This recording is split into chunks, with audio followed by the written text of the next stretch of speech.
6:30, I will go ahead and call us to order. Mr. Adler? Here. Mayor Carney? Here. Mr. Harriman? Here. Mr. Jaskowitz? Here. Mr. Swain? Here. First thing on the agenda for tonight, I have approval of minutes for our regular meeting on February 16th. Motion to approve as submitted. Second? Mr. Adler? Yes. Mayor Carney? Yes. Mr. Harriman? Yes. Mr. Jaskowitz? Yes. Mr. Swain? Yes. All right, next up we have communication, Ms. Brill, zoning. Just wanted to thank everybody for joining us tonight at this work session. Our regular scheduled meeting for next Wednesday, we don't have any applications, so we will not need to meet. Just want to relay some information about some planning projects that are going on. We are working with OHM on the downtown plan. We had our first meeting with them, and things are off to a really great start.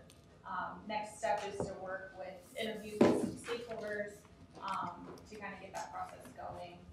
We are also commencing the streetscape redesign for the opposite side of the street from Smith Place to the corner of Chillicothe and Main Street. Those plans are underway as well, and I'm talking to business owners and getting their feedback on what that process will look like. We have also gone forward with a branding project. We have a submitted offer to Guide Studio. We're just waiting on negotiating some contracts and agreements with them, and then that project will be underway. That is all I have to report tonight. All right. Mr. Jaskowitz, BZA. No BZA meeting. Nothing right here. Best kind of update. And finally, Mayor Carney. Yes, I met with some local officials on March 2nd in discussions about the Derby and different standards of development and kind of bringing some different entities together. Met with ODNR, Ms. Heather Doherty and Mr. Bob Gable, Madison County Commissioner Mark Forrest, Julia Cumming with Madison County Soil and Water, and Ms. Brill and Ms. Haley Lupton was in the meetings as well. And so we just talked about the vision for the Derby and ways that we can implement various methodology to help with, stormwater runoff and kind of having a countywide conversation. And then just working with local businesses on placement, and that's been my last couple of weeks. Thank you. All right, with that, next we have our working session. I don't know if we need to formally open that or not. We can just move into it, perfect. So this is in regards to our zoning code draft. I believe we have a presentation from OHM on that, correct? Correct. I will go ahead and hand it over. Thank you. Thank you. Appreciate being here this evening, an opportunity to present to the commission and also to the public a product of some work over the past year diligently with respect to the steering committee and working with Taylor and the staff on updating the zoning code, which was actually a offshoot of a comprehensive plan that was prepared about 4 years ago when it was completed in 2018. And that was a several-year process that had a fair amount of public involvement and helped set the tone and a number of recommendations to change or make changes to the zoning code, because since the last zoning code was put together, the community has evolved. There have been major changes in access, and development opportunities, and there's still a lot of growth potential for the community in the future.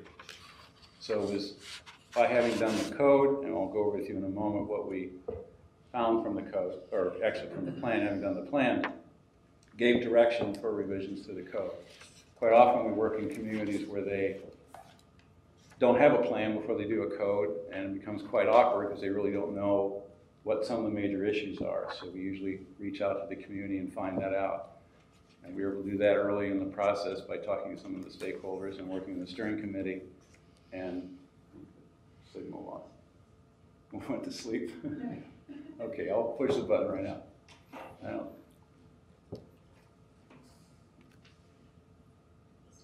There it is. Okay.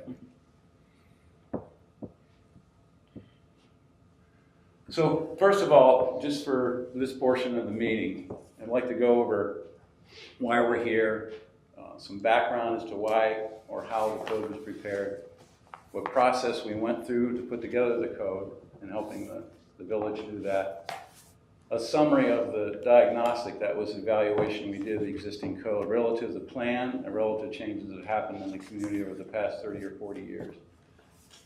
And then going over the draft itself very briefly, kind of a high altitude view, and then what are some of the next steps, and then a Q&A if you have anything you'd like to ask me. Now, if there's something I'm not clear about, you need an explanation, don't hesitate to interrupt. I don't want everybody to misunderstand what I'm talking about and have to get to the end and wait to ask a question. So why are we here? First of all, to become familiar with the basis for the code's revision. It wasn't just dreamed up out of, magic out of nowhere. It's partly based on the existing code. It's partly also based on what the plan told us and what we heard from the community. The other thing we want to do is understand the revision process, what took place in putting it together. Kind of look at the diagnostic report very briefly. It's not a exciting read, but we'll be able to pull some gems from it. Provide a quick overview of the revised code and then get your feedback.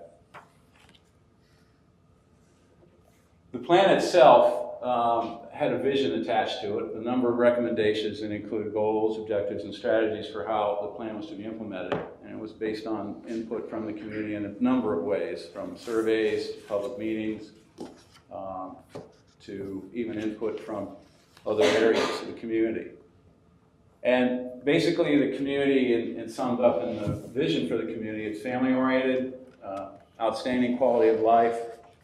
They want a sustainable environment for future generations. That's kind of the goal of sustainability, is to make sure things aren't messed up for future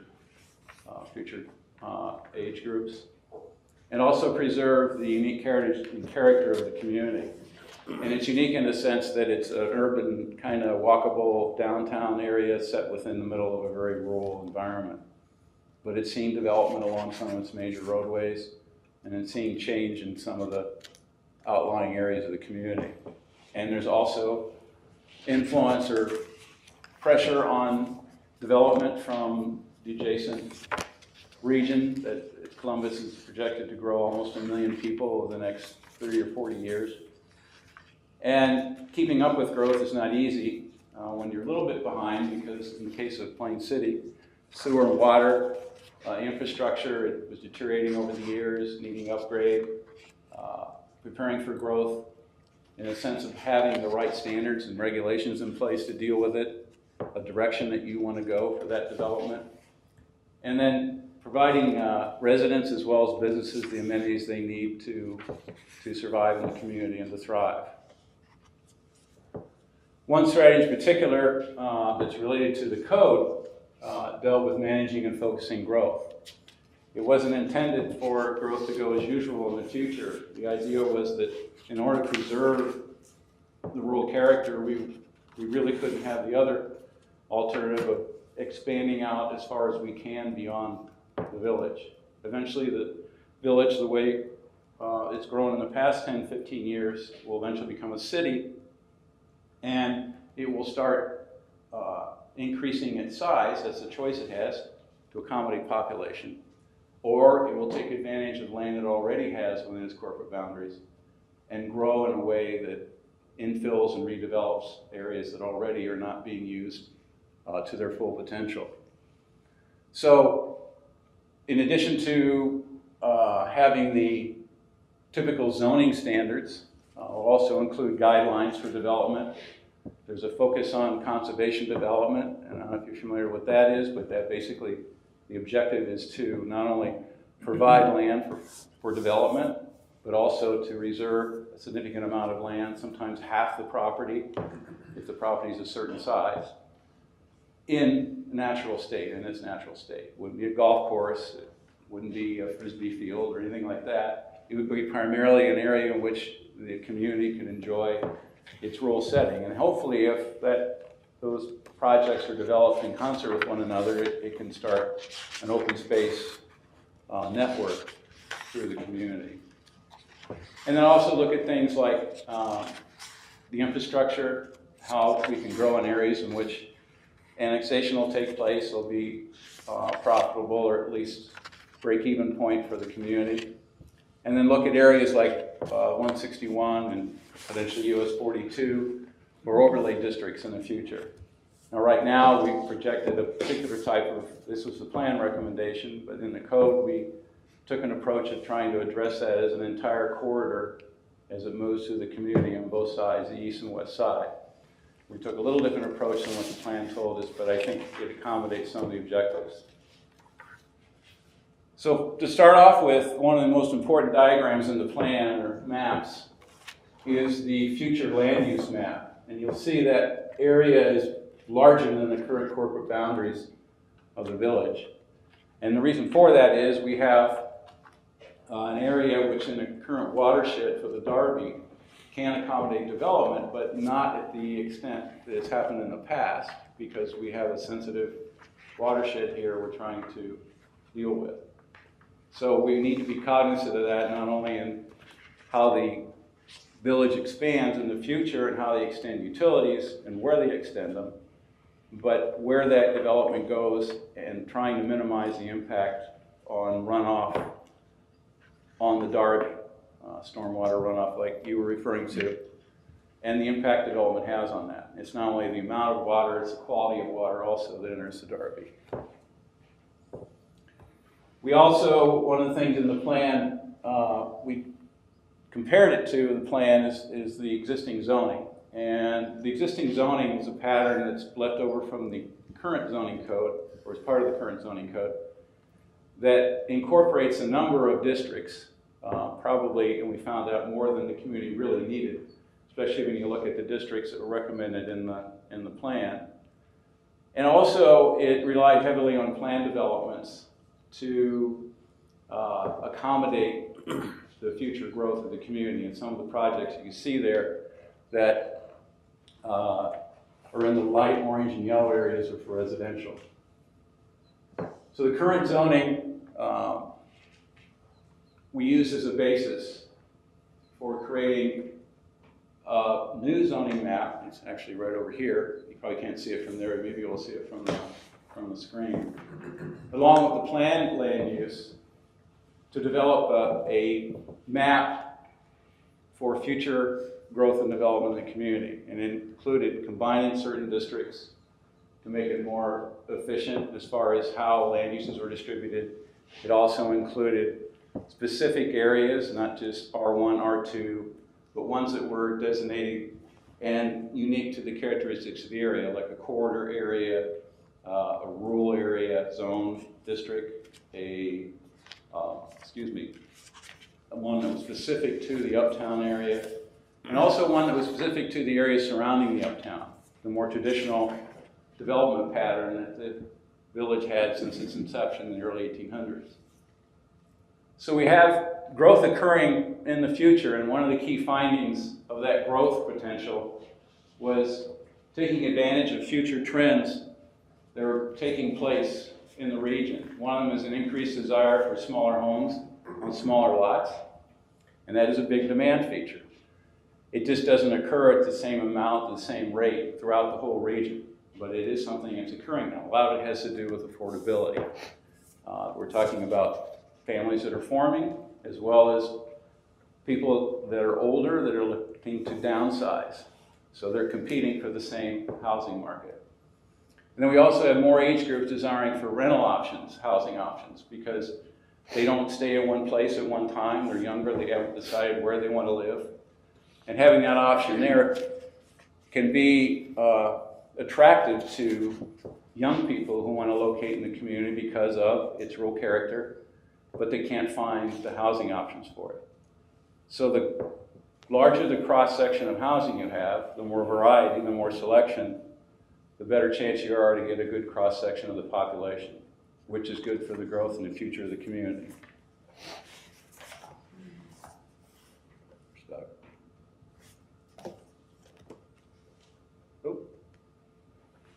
Okay. The other thing is that one of the points I just mentioned is having a significant or having a housing stock that will allow people to basically age in place.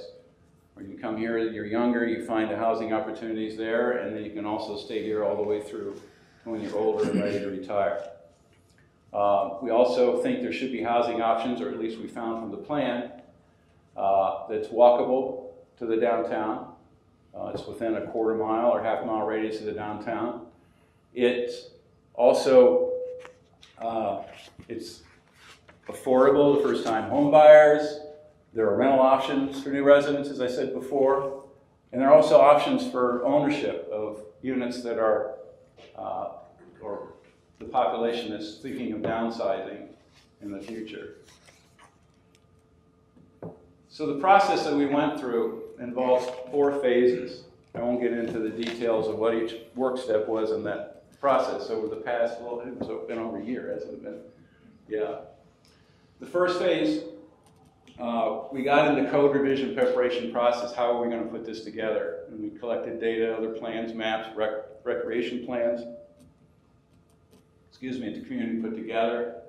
We also talked to stakeholders in the community. We had an opportunity to work with the steering committee and get a lot of information from them. And along with that input we got, and also look, the plan was one of the one of the more critical reference points for putting the code together was to look at the regulatory environment. And what we meant by that was what regulations are currently in effect, and not just zoning, there's also subdivision and others in the community, and other policy documents that we looked at as well.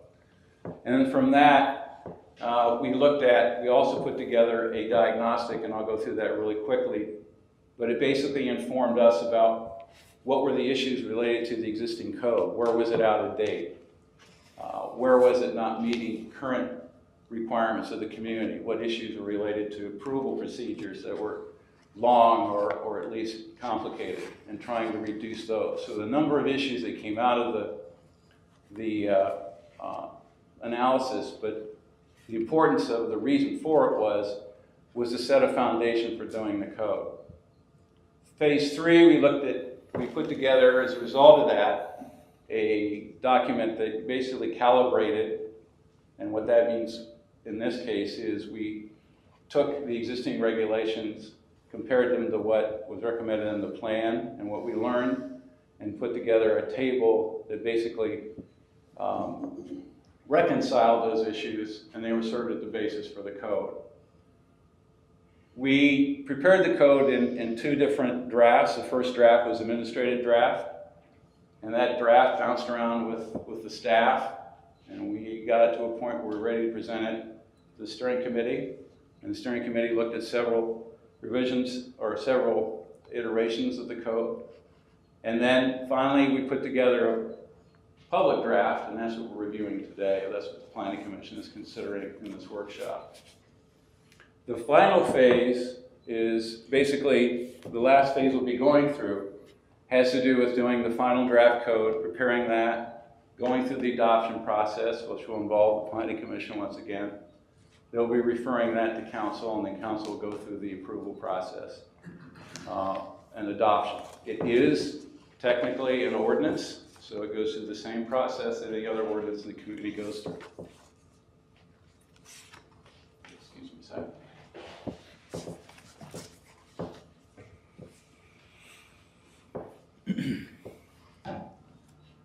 Now, diagnostic report was really meant to look at the things that were consistent with the plan and those things that would impede the plan's implementation. That was basically what it was about.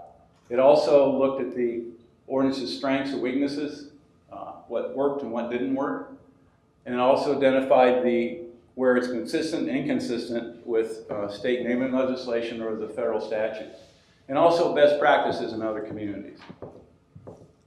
What was going on in Central Ohio and other places in Ohio. One thing that came out of it, and what came out of the plan, was part of the plan was the Diagnostic Matrix, and it compares the strategies which are listed here, and I don't expect you to have to read those, but they were really the basis for how the diagnostics were put together gave it direction. And then that provided us some recommendations for how to handle the code. And then we put together a calibration table, and then also went back and looked at the proposed zoning that was put in the code, the plan that was proposed in that and in the land use plan that I showed you, as well as what was there existing as far as land use, and what was in the existing zoning code.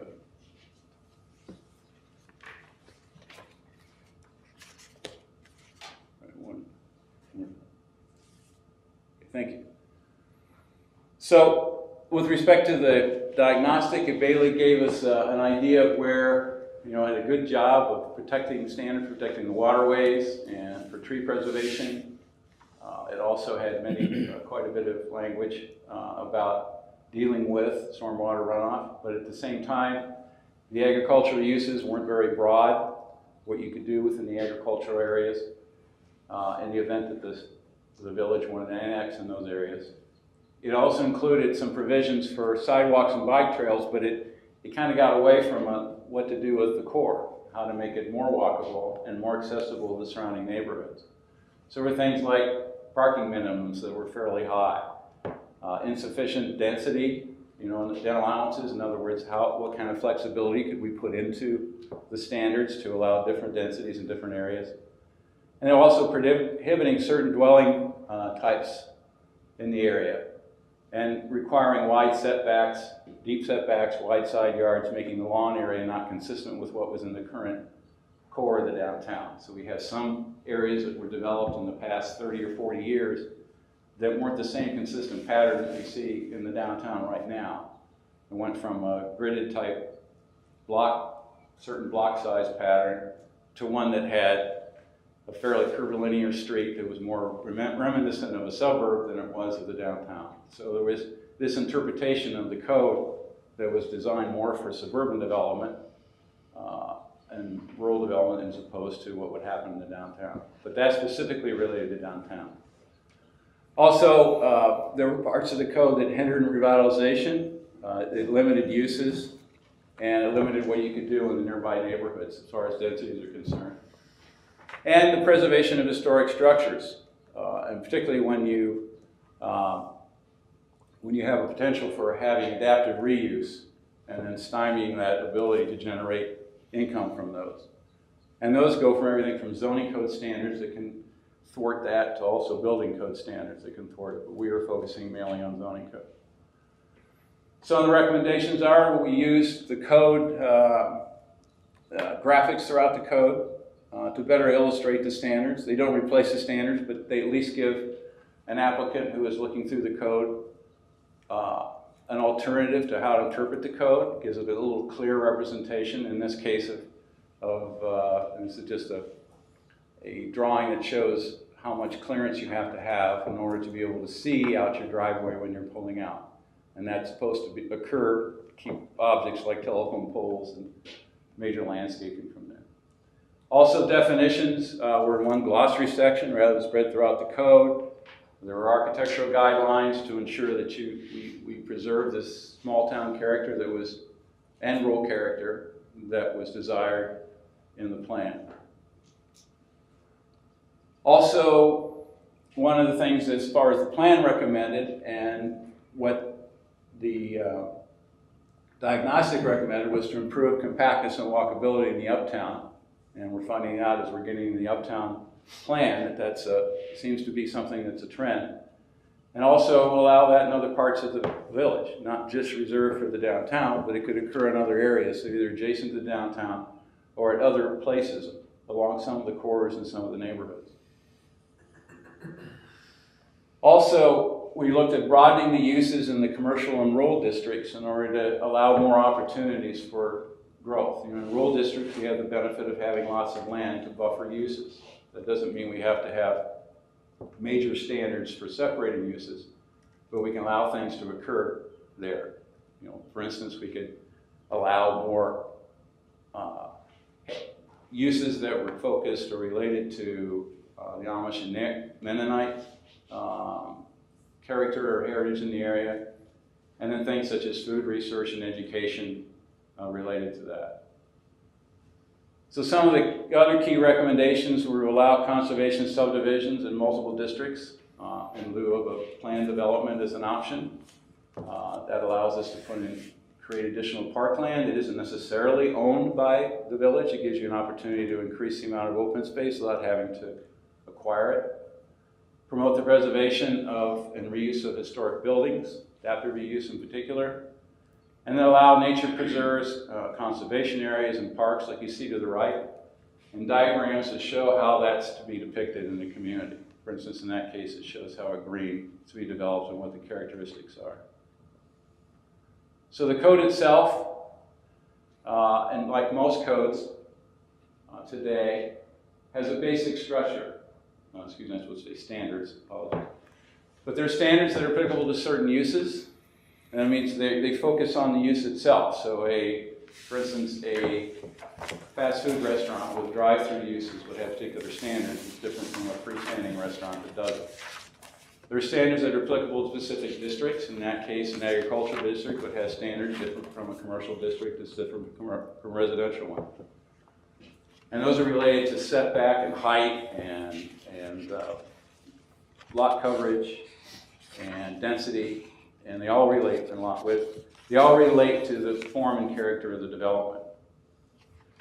Then there are standards applicable to all districts, and those are things like the sign code, the landscape ordinance, those things that apply across the board in all the districts. So the code itself has chapters that are related to the existing numbering system that's set up in the code. So there's a reason for that. It doesn't mean there's 1,135 chapters in the code. It just starts that way in the codified ordinances for the village. So in this case, Title III is a zoning ordinance. And it includes an introduction to the code, which you typically don't see in the code. We felt was important to give some background information. The districts themselves are up front. You start off with if someone wants to put a project or develop a piece of land in the village. They go right to that area typically and find out, along with the zoning map, where their property is located, what it's zoned, and what are the permitted or conditionally permitted uses in that district, or ones that are prohibited as well. It also has uses that are further defined and regulated with different standards, and that specific chapter on uses. So not only has uses that are by district, but also has standards for each one of the uses. Then in the generally applicable standards, those are for, and basically the ones I mentioned before that apply to the whole community, and they deal with the landscape code and the sign code and other regulations that aren't specific to districts or uses. And then we have the typologies, and those are, and I'll show you what those are in a minute, have to do with building, open space, and frontage typologies that give some direction to the village as to how development could occur. It's a visual representation of what these things could look like. So when we talk about a two-family building, it shows how that could look. Either it's a two-story building or a one-story building with side-by-side units, or it's a multi-family building. It's not necessarily a unit where you have the units stacked on one top of one another. It could be side-by-side, as in a townhome situation. So it's very specific about what those would look like, and it gives some general standards for how they would be applied. Then we deal with non-conformities, and that section really is about recognizing that there are uses, there are how uses are carried out, there are lots that exist, lot proportions and sizes that exist in the community, that when we adopt this code won't be conforming. Now that non-conformities were a result of the previous code, and there will always be non-conformities created when you adopt a code or a new code. We can't cover every piece of ground. But the idea here is it allows the non-conformity to exist until there's some change. It burns down, someone wants to add on to it, And that's fairly typical language, and it has its origin in state legislation and the enabling legislation in Ohio that a lot of communities use to put together zoning codes. Then we have administration procedures, which are also part of state enabling legislation. This body is part of that process, as well as any other body in the community that's related to the code, for instance, city council, and identifies what their makeup is, some of the procedures they go through for not only holding meetings, but notification, and it outlines the process they go through reviewing plans and projects. And then there's the most exciting part we left to the end, because we probably figured nobody would skip to there anyway, is the glossary. And the difference between this glossary and others in the zoning code is it defines not only the terms in the code, but it also defines the uses. And rather than having a code that lists every possible conceivable use you could think of, it categorizes the use and then defines what is meant by that use later on in the code and the glossary. That is meant to reduce the number of uses you have to select or go through. It also broadly defines the use, so you can find other uses that are changing in the future. Like, who knows? We didn't know that today we would have uses existing that didn't 30 or 40 years ago. Car dealerships didn't exist 100 years ago, but today they exist, and in some places, in some communities, they're fairly well regulated and put in certain areas along commercial corridors. So there are uses today we didn't see before, and there are also older uses that we eliminated that don't exist. And believe me, you can find a lot of those in zoning codes. So that first section, basically it's just the legalese. It basically establishes the zoning ordinance. It pulls a lot of language from the state enabling legislation. And it really identifies what the purpose of the code is and the fact that it's repealing the prior ordinance. And that's very important because it's repealing the entire ordinance instead of just sections of it. I know the Planning Commission and the villages in the past repealed sections and updated it over the years, but that's been on a section-by-section basis and not over the entire code. Also, it sets up rules for how you interpret the language in the code, and it gives diagrams, as I showed you before, as to how to measure a lot, how to measure setbacks, and how heights are accommodated. And there are also exceptions to the regulations, how those are dealt with. So in this area, in this part of the code, it establishes a zoning map. Not only does that, but it links it to the code. The zoning maps are adopted separately from the zoning code. So at the time this is adopted, that'll be a separate document. And it will have its own ordinance number associated with it. The reason for that is if there's changes in the code, it won't, in language in the code, in the text, it won't affect the map and vice versa. We have 7 districts altogether that we consolidated, particularly in the residential district section. We have an agricultural rural residential district. We also have a suburban residential district, a traditional, which encompasses a lot of the development on the peripheral of the community. There's also traditional neighborhood development, which is most of the area surrounding the downtown area. And of course, we have the uptown area. And then the corridor district, which really it's mostly 42 that runs north and south of the community. And then there's an innovation and employment district, and that's set up primarily to accommodate some of your industrial and quasi-industrial uses that are on the northern part of the community primarily. And then we added an open space district, and that was to recognize that open space, as a result of the plan recommendation, should be a protected use. And in this case, we identified what uses were permitted there, what weren't permitted, and how it related to other uses in the community. So I do have a question here real quick. So in here you have it listed as 1133, in this text it's 1137. Oh, sorry about that. And I noticed just within some of that, the text in here, Yeah. right, it's specifically around design standards, it's referencing 1133, even though that doesn't exist. So, Right. just as a call out there. Okay, thank you. And- I was just gonna say, I was looking at your districts here. Yeah. Just on this table. So there's a CDP that's listed. Everywhere else, there's no other reference There to was, CDP. that was the corridor district. Okay. Yeah, we weren't sure what to call it. We had to change that in the area. We changed it several times. And we went back and forth on it because we weren't sure how to distinguish from 161 as far as the corridor. So instead of just having one district, we decided to call it a corridor district, and 161 could apply to that as well. So we had two corridor districts essentially. Okay. So apologize for that. No, I was seeing that because I was looking at all the other tables and I never saw any reference to that one except on that table. So thank you. That has to do with the corridor. Thank you. Thank you. Title 3, you notice we skipped title numbers. We had, not Title 3, but the chapter numbers related to the districts have to do with accommodating the strategies in the plan.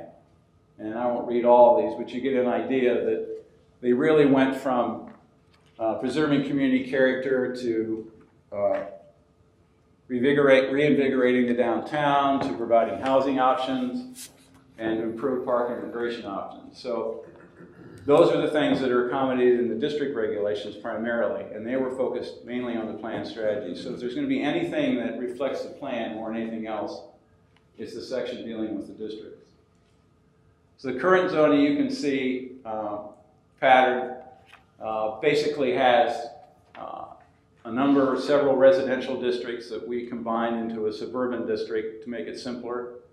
And we also called out these other districts that were more characteristic of the geography that it was located in, like the corridors and the open space areas, as well as the downtown. So it wasn't attached to a number like R1 or R2 or R3. It was really unique to that particular area. And the new zoning districts in this map here, I don't know if you can see that any better than the one on the slide, shows you in the dark red the uptown district at the core of the community. Then surrounding that is the traditional neighborhood district, which takes in a lot of the original village pattern. Then there's the suburban residential district, which is that kind of pea-looking green. Then the commercial corridor district, which is that area you see up and down 42. Then there's also the innovation and employment district, and that's the area you see in purple up to the north part of the community. And then the agricultural district, which you don't see on the map because it's not incorporated now, but as the community grows, it can establish an agricultural edge to the community if it wants as an alternative to having solid residential development or the area developed, and allow other uses besides agriculture in that area. And then open space, that's the darker green area. And it's hoped that the amount of open space in the community grows as it grows. And as development occurs, they accommodate or allow open space within the development. And then it shows on here the light blue area. I don't know if you can see that, but that's how the Uptown Historic District is delineated. And then we also showed the flood zone, primarily from the Darby and its tributaries. So just a couple of questions there. Yeah. So we don't have the agricultural district on here. We're just Right. saying that's buffered in. And then another discrepancy I noticed on here, we don't have it mentioned at all, but within the text, there's a rural residential district. That's the rural district. Am I missing that on here? It's not on. Oh, it's not on the legend. No, it's not. Okay. So where do we anticipate that being, since it's not really outlined on the map? Is that similar to the agricultural, or we see that as a Yes, border? it's a lower density residential district in the Yeah, I see it's like half an acre minimum lots. Right.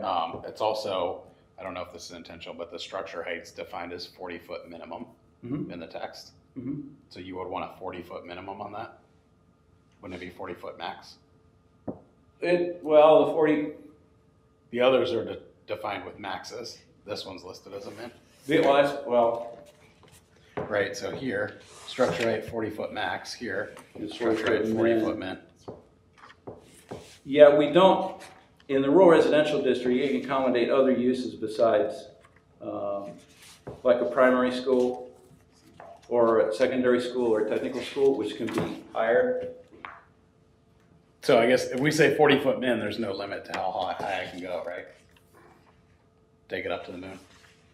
It's a word choice.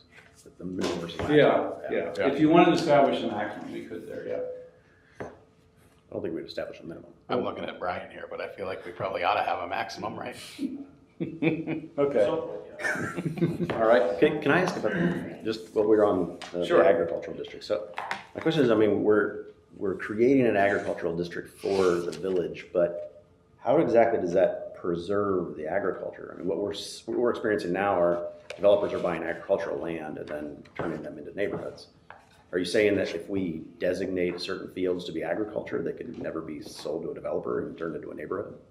If there's for instance, if there is a development that comes in, and let's say in the past you had a PUD, and the PUD came in and they had a certain requirement for preserving open space.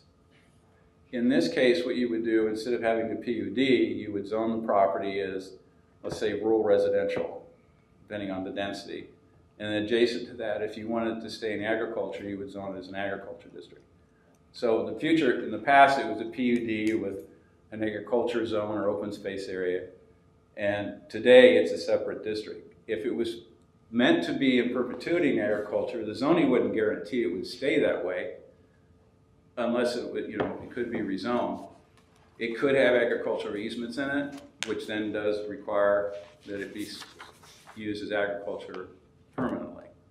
So that zone was put in there, as I mentioned before, primarily as a buffer at the edge of the community.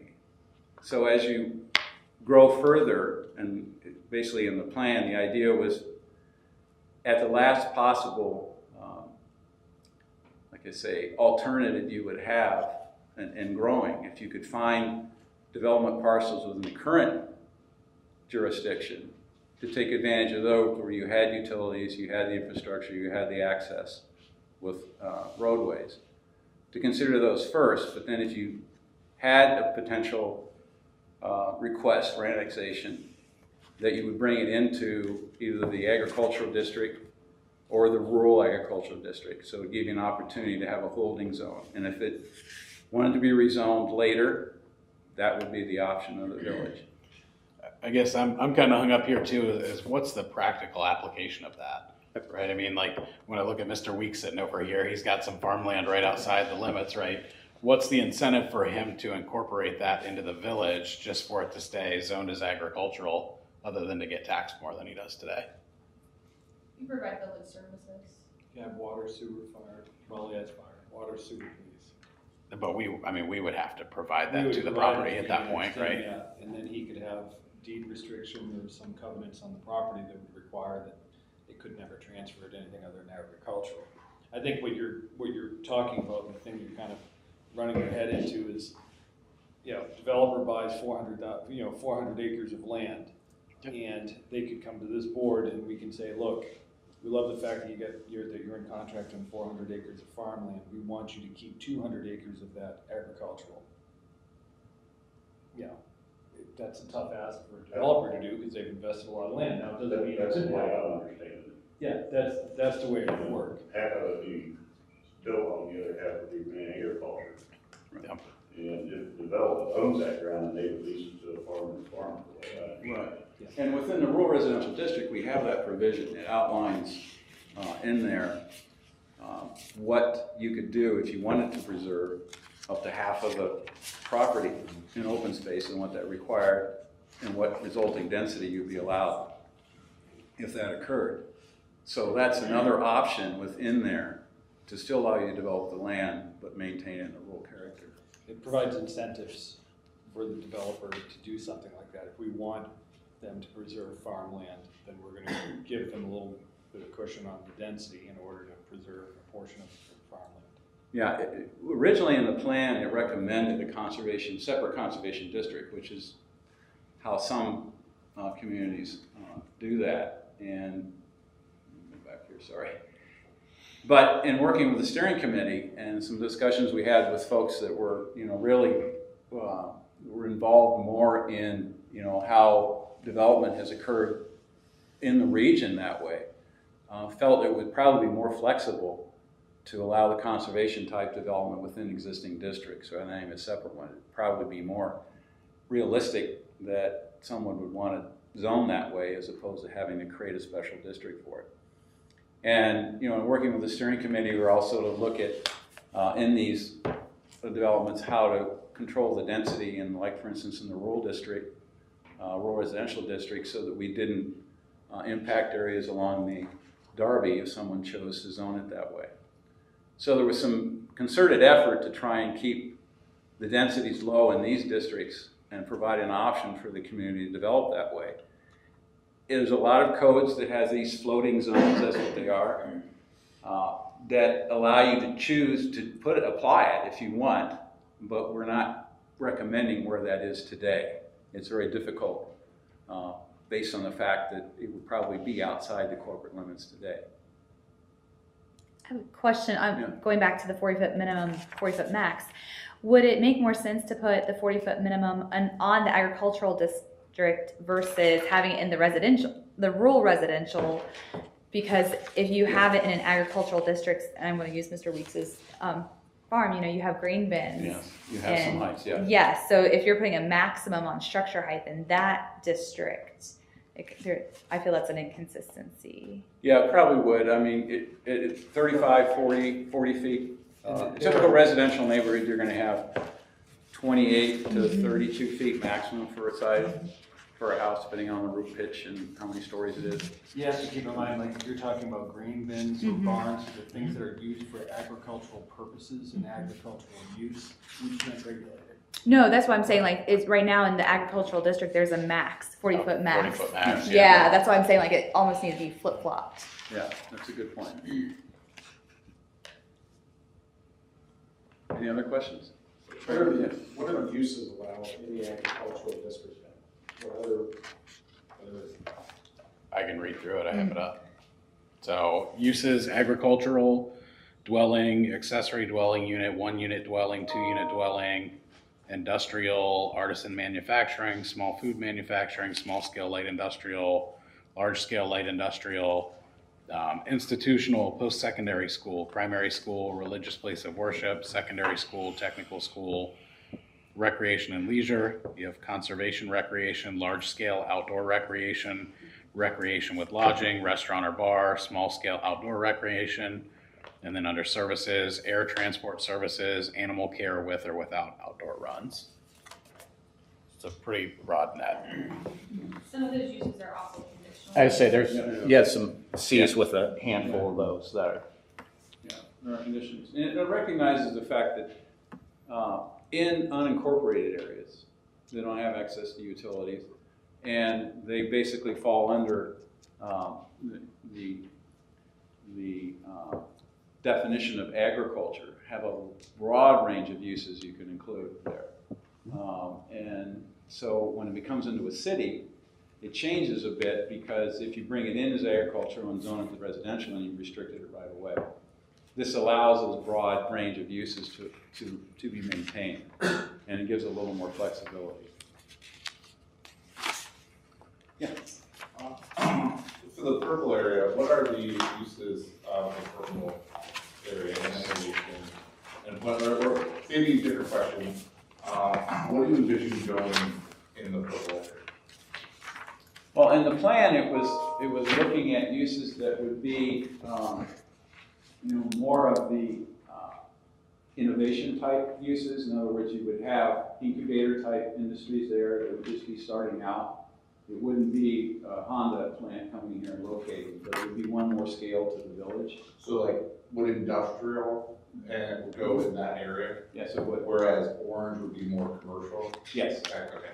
So the orange area then is kind of the commercial area, the corridors. Yes. Correct? Correct. So like a grocery store, for example, would have to go into the orange area. Yeah, it would. That would be the primary location, largely because of, it's one of the major corridors. It has the appropriate volumes to support a grocery, and you already have groceries already along that corridor right now. Sure.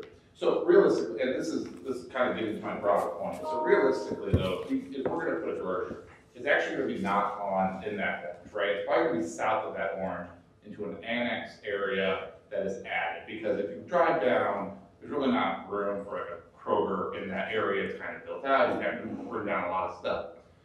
So when we think about our proposed zoning, how do we overlay like the potential future zoning onto this? So for example, have we like built it out to like the comp plan size and say, okay, well that corridor really needs to go farther south.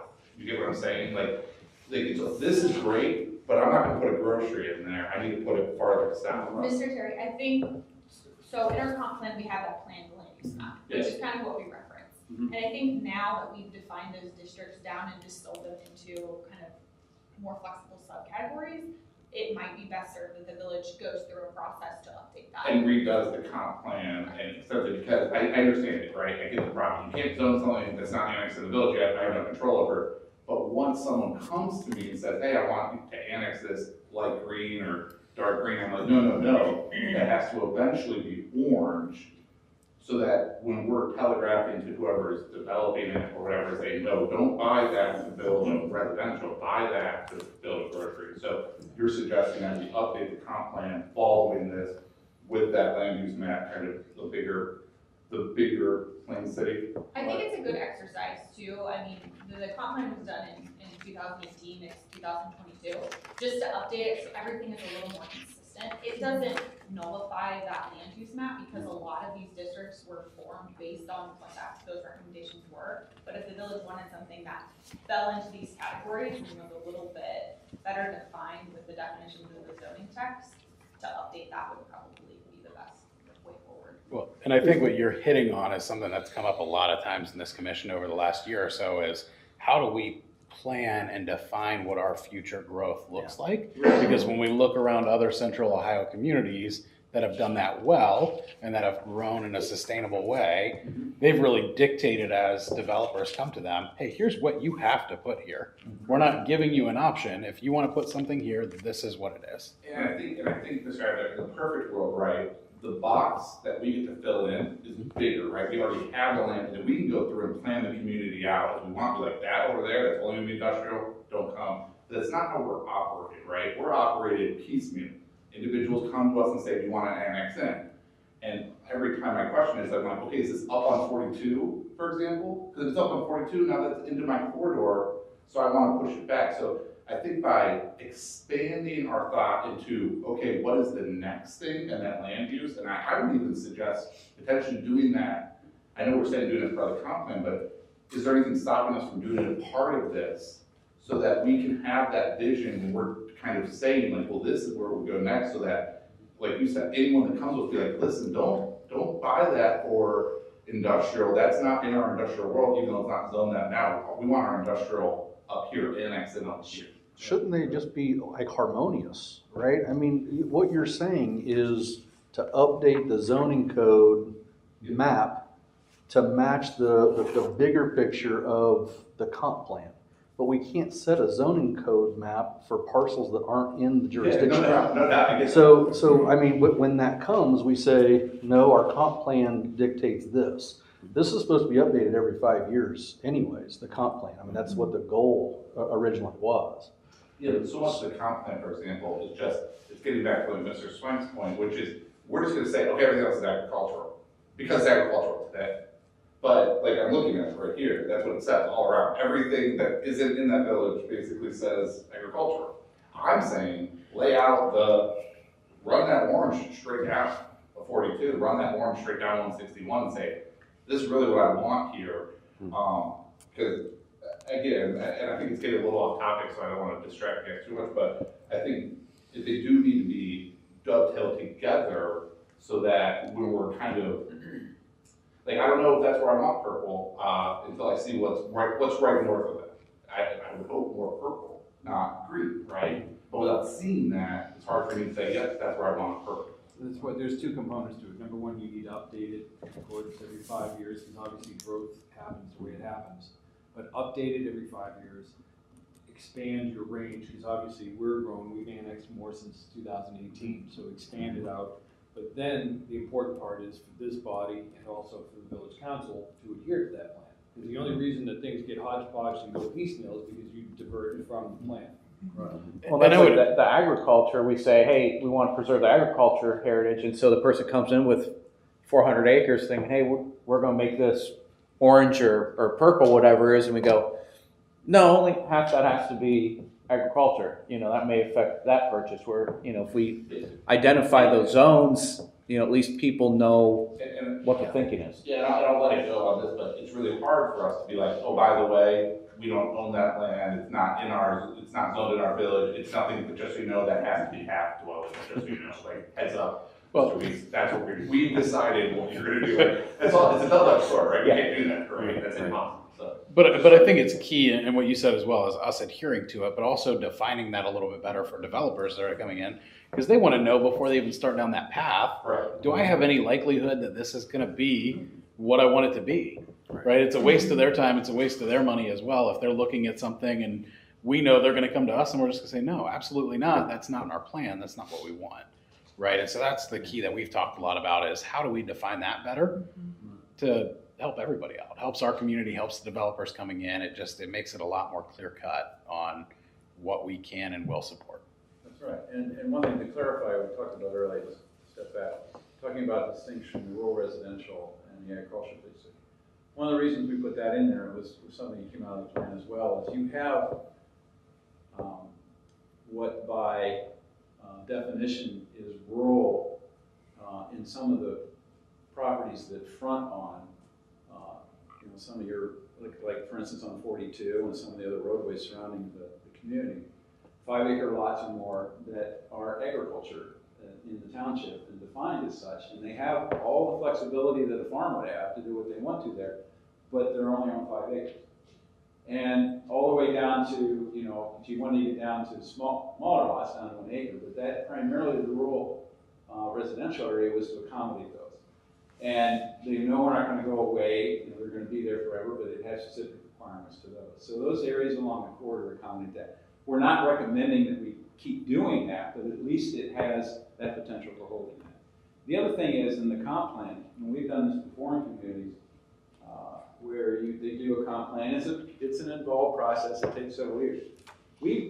All that's necessary is to have an updated land use map, because by statute in Ohio, like a lot of other states, the code is to be, the official map is to be based on a plan. And in Ohio, like a lot of other states, they never really defined what that plan was. You hear everything from the comprehensive plan like you've done down to just another map that shows where we want to grow. It could be someone taking a crayon and outlining an area, and that's where we want to grow. That's it. That would be the plan. And the reason for that is primarily because the state statutes, the zoning was put in place before planning was, and they never really resolved what the plan was. But that gives you a lot of flexibility, because that plan is the basis for your zoning map, which is also the basis for your code. And that's what is required in the process. Now, some communities just say that the zoning map is their plan.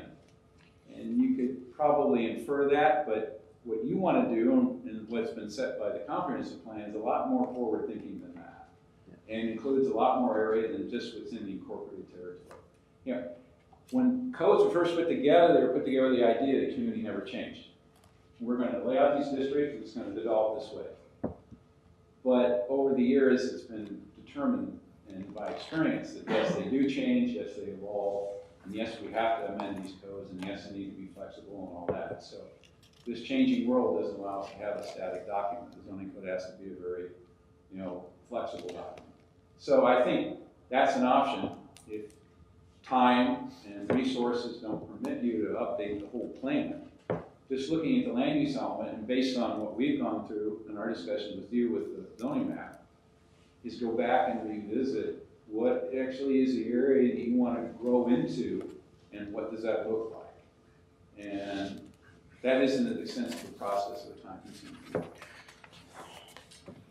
So just while we're still on the districts piece, I had a couple other things I wanted to touch on, really related to lot sizes in the suburban residential and then also the traditional neighborhood. They're smaller than what we see today, right? Which has a little bit of a sticker shock. I mean, has there been practical implementation of that. I mean, when I see, 2,100 square foot minimum, that's like what, a 20th of an acre, right? And 5,000 square foot minimums an eighth of an acre. Yeah. Like, that's pretty small for what I would consider a neighborhood, right? So, yeah, so how we derive some of these measurements was kind of in that calibration table that Kim had mentioned. We kind of went through, flew over Plain City and did some on the ground measurements. And some of the lots we found in the traditional neighborhood were that size. So in order to avoid, many non-conformities, that's why we suggested a minimum at that 2,100 square feet in the traditional neighborhood district. Understanding that densities are gonna be, there's gonna be more dense in those areas. It's around the downtown, you wanna make it more walkable. So you're gonna need to up that density. But that's kind of how we derived that, is we went through what the current regulations said, what we actually saw on the ground, and then kind of arrived at that minimum. So when we talk about that here, right, for our suburban residential, which is this color. That was for traditional, so it's in the pink. Yeah, traditional's the 20th of an acre, but even then when we come out here, you're talking 5,000 square foot, right, which is eighth of an acre. Do we actually see that in any of these areas today? Because most of these lots are gonna be fairly larger than that. So not currently. Currently, we have lot sizes that range anywhere from about 18,000 to 6,000, to even just a little bit less. That 5,000 minimum is derived at a product that's, we're seeing kind of in the development community, which is, typically the 40-foot by 120, 100 lot. And it's just to accommodate some flexibility if those sorts of arrangements want to be configured in maybe a single family product. It allows that flexibility built into the code. And again, it's a minimum. It doesn't mean that, that's what they have to build to. It doesn't discourage a 8,000 square foot lot. If that's where the market goes and that's what's driving it for developers to come in as, that's an allowable condition in the code. Sure, I guess the concern with that would be if a developer wants to come in and put every single one at exactly 5,000 square feet, you'd be packing in a lot pretty tight. And we wouldn't really have any way to say, I mean, you can't do that. I'm just struggling with that, because like you said, they're gonna come in and say, well, what's your standard? Well, here's what our minimum standard is for suburban residential is 5,000. Now, I'm gonna argue a little bit on the key findings for the desire for smaller houses. Researching here, kind of post trends from the national builders, everything's coming out now saying that, especially post-COVID, everybody wants larger houses, larger lots. So it's kind of driving opposite of what all this is staying. And I mean, that's also what we're hearing everybody in the community is we don't want these small houses. Show that thing, I'm gonna, yeah, I'm gonna agree with you. Respectfully, I'm sorry, John Melker at the BIA and board members of the National Association of Home Builders. And for 20 years, the trend in lot size has continued to drop 20 years consecutively. You are correct, the size of the home has increased for 2 years. That was after it dropped for about 10 years. So we are seeing it has increased over 2 years. What we're seeing is people live in their front yard, they live in their backyard, they don't live in their side yard. So we're seeing more and more developments move into that trend. So nationally though, I've got a stat here, more than the median lot size in the entire United States is just under a fifth of an acre. And almost 40% of homes that were built in 2020 were under 6,000 square foot lot. So, Sorry, I was gonna say, Mr. Adams with the fire department, what safety on putting houses closer together? no, That's something that I'm concerned about. Obviously, becomes a concern. I mean, for us at this point, the developments that have been approved that have those diminishing kind of clearances between the houses have just affected our tactics and how we approach those situations. So, obviously with proximity, you get into situations where, depending on the size of the fire, we don't necessarily address the primary fire, and we move out beyond that where, with wider separations, we would be focused on the house that's on fire, that kind of thing. So it definitely impacts our operations, but again, it's also the trend, I mean, it's kind of happening everywhere, so. Yeah. I actually appreciate this document. I think kind of where it kind of lost me again was kind of like Mr. Harriman said, was with that SR district and proposing that, you know, essentially 5,000 square foot lot with all the front setbacks. And that kind of made me kind of go off on a tangent and look at basically all of the cities surrounding us, you know, Hilliard, Dublin, New Albany, Delaware, London, you know, all of these things. As we scroll down, I mean, as you can see, basically at the top row, line 6 there is kind of our proposed. And every city around us has basically maintained that code of R1 through R4 typically, okay? And as you see, you know, they've kind of followed some of the standards that we've kind of set forth, where you think of an R1 as more of a, what you call it, like a rural neighborhood lot, right? Where you have much larger square footages. But what concerns me is that our proposed SR district is the absolute most minimum of any city that I've seen, whether it be for minimum square footage, lot widths, front yards, rear yards, side yards, it doesn't matter. Like it will be the most minimum of any city that is even close to us, period. And you can continue to just scroll down here. So this is Hilliard. Again, R4, which some of these include, you know, you'll start seeing the writing is red. We'll get into like multifamily, which are even tighter, but the most dense Hilliard lot is a 6,000 square foot lot with a 60-foot width and a 30-foot front yard. That's Hilliard. I mean, keep scrolling down again. I mean, even if we go to the bottom and we say that the smallest is our minimum, we're still smaller than every other city's minimum.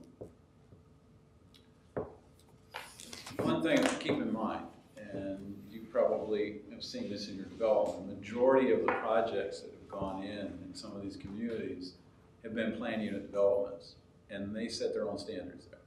So those won't show up. Yeah, sure. In your thing. And those are negotiated. A lot of times to get those densities, and you're probably familiar with this, a lot of horse trading occurs. You have extra buffering, you have trails put in, you have a lot of amenities that are added to the project, and even open space particularly, because what we're doing is, in the case what we've done with the conservation zoning, for instance, is to take the open space out of the yard and put it in common ownership. That's bottom line what's going on. So it's for the enjoyment of the community as well as the adjoining neighborhood. And that's important for other reasons. You don't have to extend utilities as far because your blocks are smaller, because your lots are smaller. There's some positive things. You don't have as much street to build. There are a lot of things that end up having a higher density in an area where it's appropriate that can benefit you. And in particular, when we move out of the PUD realm and go into having straight districts, we're really reflecting what we're seeing in that kind of development in the area. And that's how you're seeing those densities.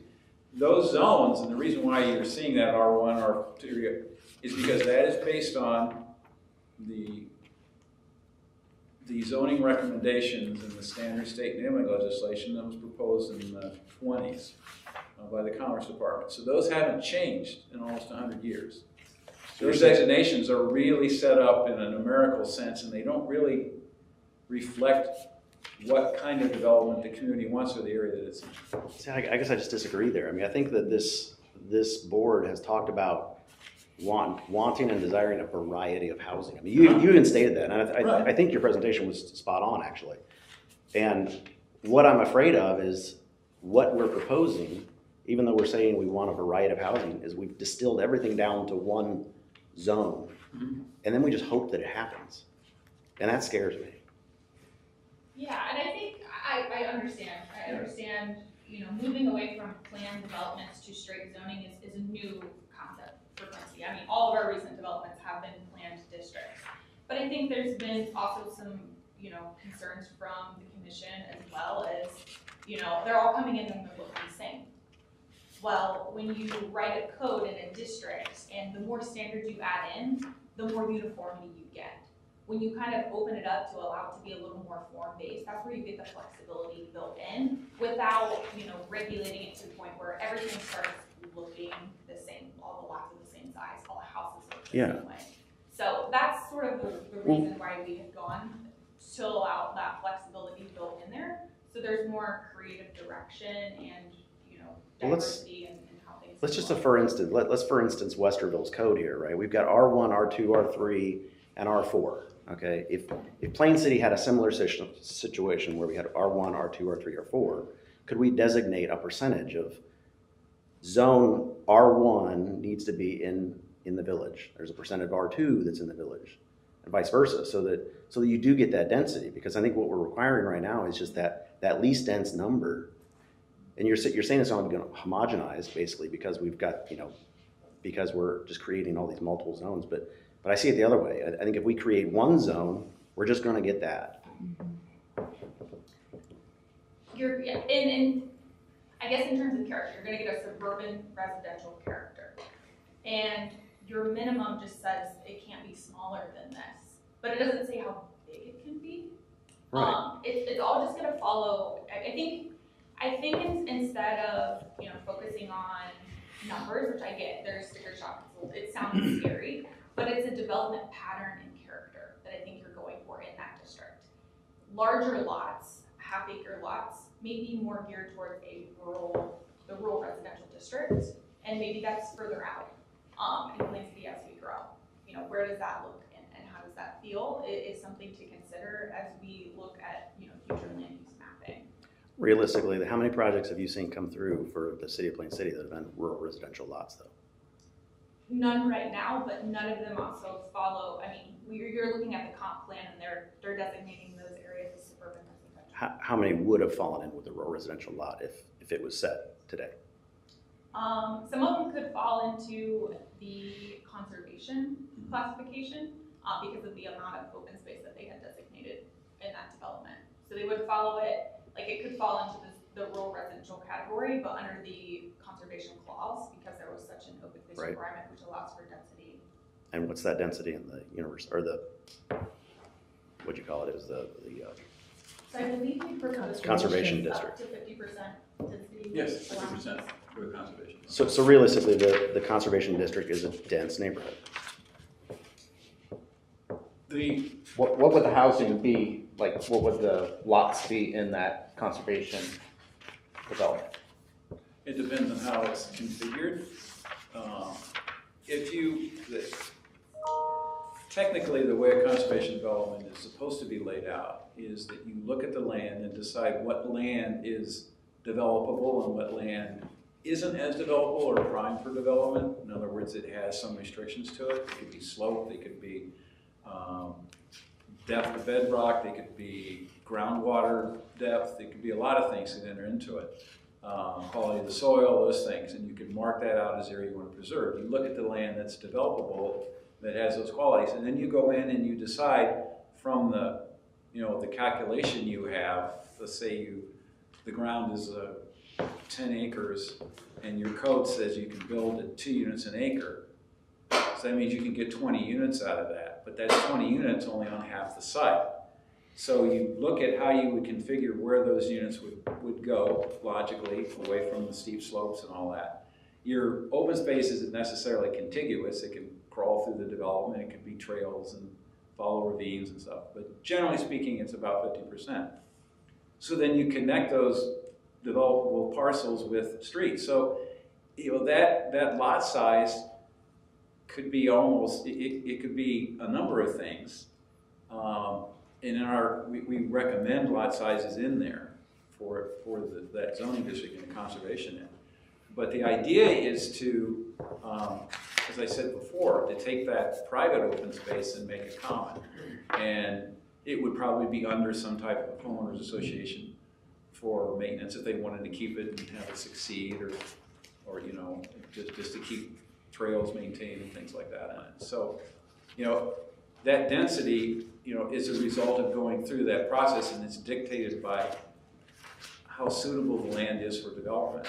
And, a lot of times we turn land into developable land just by bringing in fill and changing it, and grading it, and doing a lot of things that allow the density to occur. But in this case, in the conservation, like the word says, the land's going to look like just the way it was, except for it has a few houses on it. That's the goal. In some cases, the developer sets the properties back further from the road, 100, 150 feet, to keep that rural corridor. There's a lot of different ways that open space can be accommodated. And that, of course, that idea is a lot. Look, let me go to there are no lots to a large extent because it's part of the open space. So when you actually go out there and drive around, it just looks like it's part of the open space area that surrounds it or adjacent to it. And I think, you know, the point you made about the side lot lines and where lots are going today, if one of the goals of the plan is, and I hear the diversity of housing is something you really want to have, there are two ends of that spectrum that are demanding, and I think you see young families, the typical, for smaller houses and smaller lots, but you also see, you know, retired people or retiring people that are looking for that as well, especially in the one-story units that have universal design and they can still use the house until they need to go somewhere else. But as I said before, that aging in place is what you want to, what should be your goal for the community. So that someone moves here, they stay here, they're invested in the community. Children grow up, all that stuff. Sometimes you get to the point, you know, maybe an example, in Dublin, Ohio, your neighbor, for 30 or 40 years, their goal was not to have any multifamily in the city. Where did it go? It went to Columbus and Hilliard. They had a density cap they set that was based on transportation goals they had. They didn't want congestion. 20, 30 years, fast forward to today, they build the developments out there at at 161 and the Gateway, Bridge Park. Bridge Park. They build Bridge Park. Now that's a different density than we'll see here, but they realized, one of the things they realized was that the diversity in housing, they couldn't accommodate for the employees that wanted to work in Dublin and live there at the same time. They found out that one of the reasons they had traffic was because everyone from surrounding community and affordable housing was coming to the jobs in Dublin. Now, we see a lot of office parks and office buildings in Dublin, but a good percentage of them are filled with call centers and very densely packed office space. Now, the COVID kind of messed that up, but Nationwide moved out of Dublin because their employees could not live there. It was too expensive. And they got to the point where they had to start providing housing in a higher density at more affordable rates. And they developed a code that basically very strictly prescribes what that housing looks like. You can get a lot of detail, but the code they prepared is a very form-based code and gets very specific. Yeah.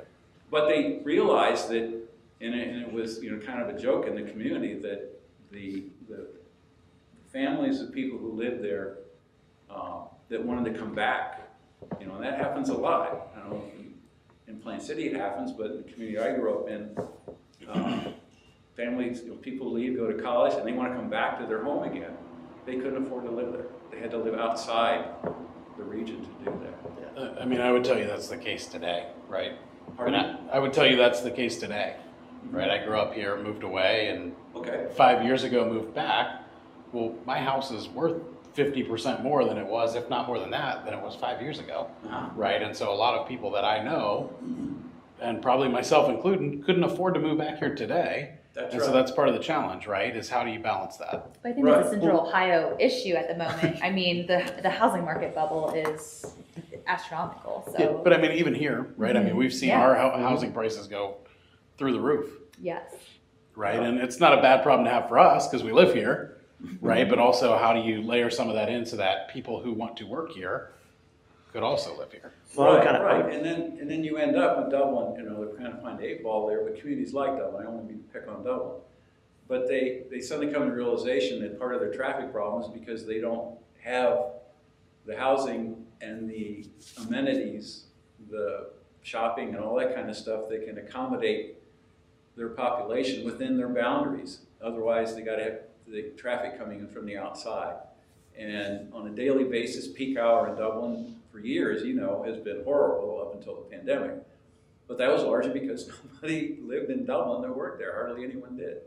I mean, those that did owned the companies and lived up in Muirfield and lived in different areas. Well, I would say kind of an aspirational city for us to look at would be Dublin, to be honest with you. I mean, if what Dublin did was they were forward thinking and they planned ahead and they planned good community, Yeah. you know, locations, that I think maybe we're a little bit too focused on too small an area. Kind of go back to Mike's point. We need to look a little bit more out and think about that variety of housing like you're talking about. Right, right. But I think there needs to be zones and districts for it, like the Bridge Park and the Muirfield example. Right. That's two totally different entities Mm-hmm. and two totally different locations of Dublin as well. Right. You have, I guess you suppose you have a bit of, from a community growth standpoint, you have a curse right next to you. But from a preservation and conservation and down the line, you're really glad you saved it. The Darby's there. And it gives you that edge between you and that thing crawling towards you right now. And I would definitely take advantage of that being there. That is a really solid, rock solid way of saying, please, stay back here, and we're our own world here, we're going to grow the way we want to. And that's a very definable, discernible edge, and not many communities have that natural edge. They may have a freeway, which is another thing, but that is a corridor. That is a corridor like any other corridor, if you call it roadway or railroad. It's a thing that stretches through the community that divides it. It segments it. And I think, the more you focus development on, one, protecting the water that's your groundwater, that a lot of people take advantage of, and also the runoff to the Darby, minimizing that. And we took that into consideration after some concern about what our standards were going, to try and keep the lot sizes so we had a fair amount of permeable surface that drainage could occur, groundwater absorption, rather than having it all run off down, pipes and sewers and everything. So that's something, it's a balancing act. There's no doubt it is. But I think the market is starting to be a good resource for a lot of things in helping communities decide how they want to grow. And paying attention to that is really helpful. Dublin did that. They saw where the market was going.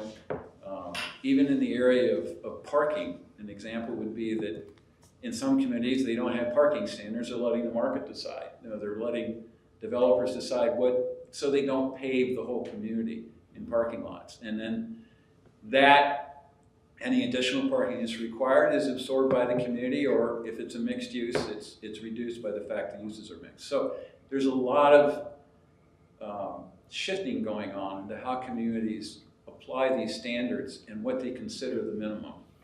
And those that are looking at creating a wider gap between what's the minimum and what we're seeing today, and allowing that option to go, having a smaller lot than having everything being a larger lot, and having things in common ownership or common open space. It seems to be the trend. And not everybody wants to maintain an acre yard or half acre or even a quarter acre in some cases, whether they're young or they're old or have families.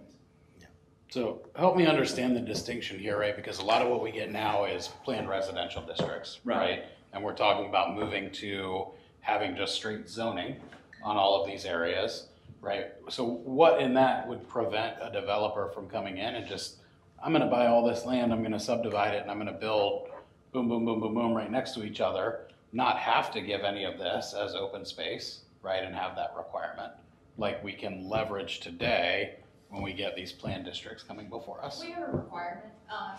The code, it's still 30% that they have to require open space. So I guess the way to think about it would just be, instead of coming in as a planned development, they're still going to come in with a site plan, which is a major site plan at that point. So it still comes in front of this body, and they're still coming in as a subdivision. So there's still going to be open space set aside. There's still going to be lots. There's still going to be things to review. It's just now, instead of coming in for a rezoning and a preliminary development plan and a final plan and platting, it kind of cuts out some of the red tape, where they can kind of come in as a major site plan and put the shovel in the ground a little bit faster, because there's a little less regulatory barriers, because we've already reset our designation and our standards in our code. So like you mentioned before, it's a little more straightforward. It tells them this is where you should locate things and this is where it should go, because this is what Plain City has designated this area to look like in terms of feel and character. So that's sort of how it looks now that there is no planned district. So what would be the guardrail to prevent somebody though from just buying a large piece of property, right, and subdividing off individual plats of that, building on them, At and 5,000 not square having to feet. do it, right? Huh? At 5,000 square feet?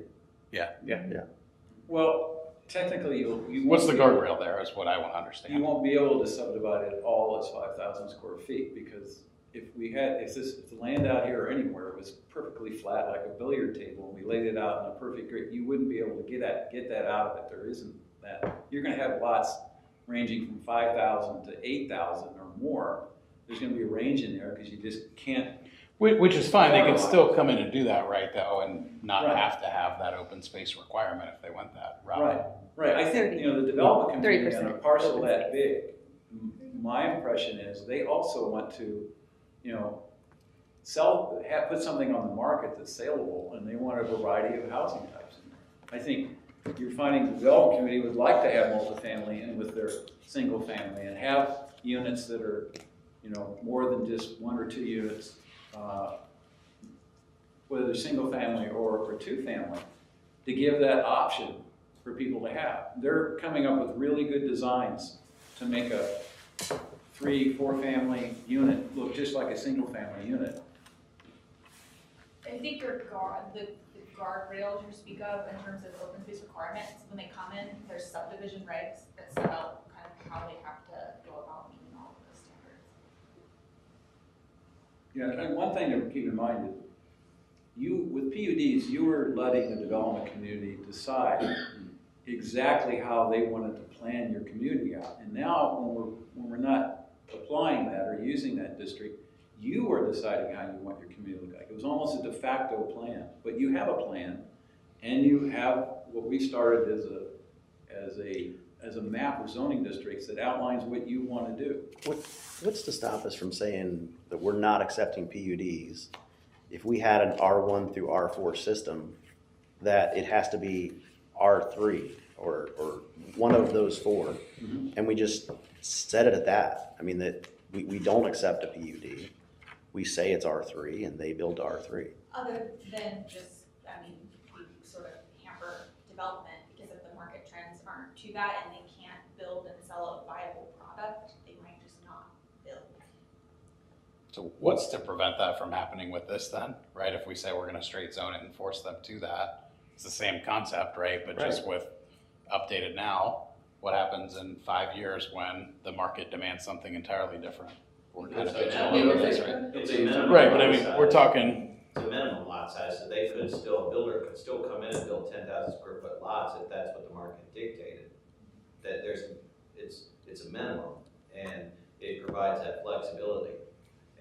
And I don't know that you would see builders necessarily rush in with 5,000, but I think that flexibility would provide for that innovation. We see communities around there, we're starting to see that sort of diversity. So we have a minimum lot size today, right? Right. It's the same concept, it's just, is that Nobody is wants to that pay value attention. right I for mean, that area? like, I just have a problem just on the regular suburban district of a site like house to house only being 10 feet apart. Right. Like, and I'm not saying make them 30 feet apart, but like, we have a 5 foot set, like, can we change it to like 8? Like, let's just get just a little bit more separation. Sure. I don't see why we can't still have 4 different districts and let the developer choose, from one of the 4. Yeah, and I mean, I like, But we then need you're to have limiting, the. you're limiting where things can go then. I mean, you're No, trying to I'm put not. everything in a neat box, and it doesn't always fit in a neat box. What, You're if, limiting- if R4 is our SR today, right? It's a 5,000 square foot lot, and we still have an R1. How am I limiting them? If they're choosing to come in as an R4, then they're following those regs. If they choose to come in an R3, then they follow those regs. Yeah, but I mean, that's if all property is available at all the right price and all the, if Mr. Weeks wanted to sell his land and he wanted it to be a certain type of district, and he enters in an agreement with a developer, then he can kind of dictate some of that. I mean, in terms of, there's more flexibility in the plan that is being proposed. It's not it's not where everything fits into a box and you say it has to be on a 30-foot wide lot or a 50-foot wide lot or 5-foot setbacks. It creates more flexibility, and it gives us the ability to let people be creative and come up with different plans. Yeah. Rather than just saying, okay, this particular box right here has got to be RS3. What if you have a fantastic development that is bigger than what would fit in the box that you have. And they don't want to create a bigger development. They want the smaller development. I mean, to me, you're just limiting what can go in certain places rather than letting people be somewhat creative. Now, I agree. I mean, like for me, and like when we first started talking about the plan, the zoning code rewrite, and I'm on that steering committee and I'm trying to go through, and I like everything to fit neatly in a box. It makes everybody's job really easy. It's like it's a matrix. You want to do this, you can go here, here, and here. Mm-hmm. But it limits some of that creativity that people want to be able to do. And developers, and Taylor can tell you, I mean, she just sees the bigger picture. Like overall, like I look at things very kind of, narrowly focused. And I said, hey, I want to see what fits in this box, that box, and that box. But I think we restrict things. We limit people's ability to do different things. I share the fear or the concern that you have about somebody coming in and just building 5,000 square foot lots and that's it because it conforms with our zoning code. Right. Hey, I'm submitting a plan to you that conforms to your zoning code. You have to approve it. Yeah, right. That is my concern. And, if there are ways to mitigate that or manage that, if we can just be selective and say, yeah, we've had enough of the 5,000 foot lots. Come to us with a 7,000 or 8,000 foot lot. If we've got that flexibility and we can say that, then that's fine. But see, I feel like you won't have that flexibility. Right. I feel like they'll come and say, well, your zoning code dictates that you have a 5,000. That's what I'm saying. If. I don't know.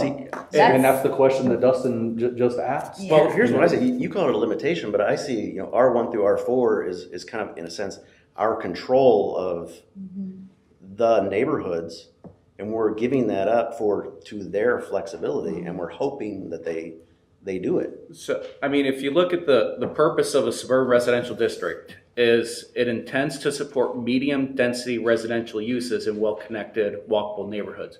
To me, medium density is not 5,000 square foot lots that are 10 houses wall to wall are 10 feet apart. That, to me, that definition would go over more into traditional neighborhood district, which a lot of those lot size, the 5,000 give or take, when I was just clicking on stuff, that's going to be like more of our, the pink shaded area, like looking down like Gay Street or Maple, those are more of the right around 5,000-ish square foot lots. I would call that more of the traditional neighborhood.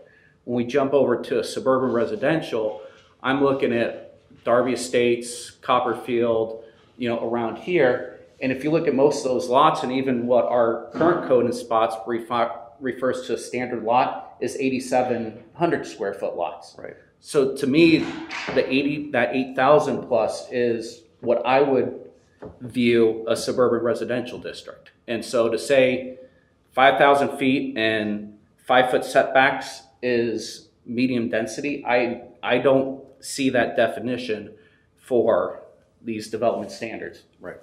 I think the challenge that we're all trying to balance here, right, is how do we improve this in a way that gives us some flexibility, right? Because we do want developers to come and be able to be creative with some things, but at the same time ensure that we're putting the right products in the right places for our community, right? Because that's really one of the keys to this commission is how do we make sure we're protecting the plans and the goals for the development of the community. And so I think that's where maybe we lean on some of your expertise or yours. And what are some examples of what this has looked like and where this has been implemented, where we've seen those items? And is that actually what we want, right? Is that the best fit for the village? Or do we need to expand that out? Do we need to adjust some lot sizes or some setbacks, right, to accommodate that? And so I think that's really where we need to gear the discussion more. Right. And the question really comes back to, can we limit the size of the lot through this board, through this commission? If somebody wants to come and develop and it complies with the zoning code, can we limit it? Yeah, but let's look at like this. Let's try this right. The Westerville you have up there, I'm not sure if that's.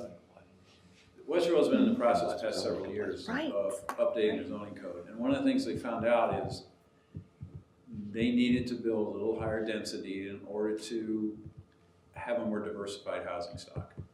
And they were getting a high demand for housing in the neighbor area around the university and around the uptown area of Westerville.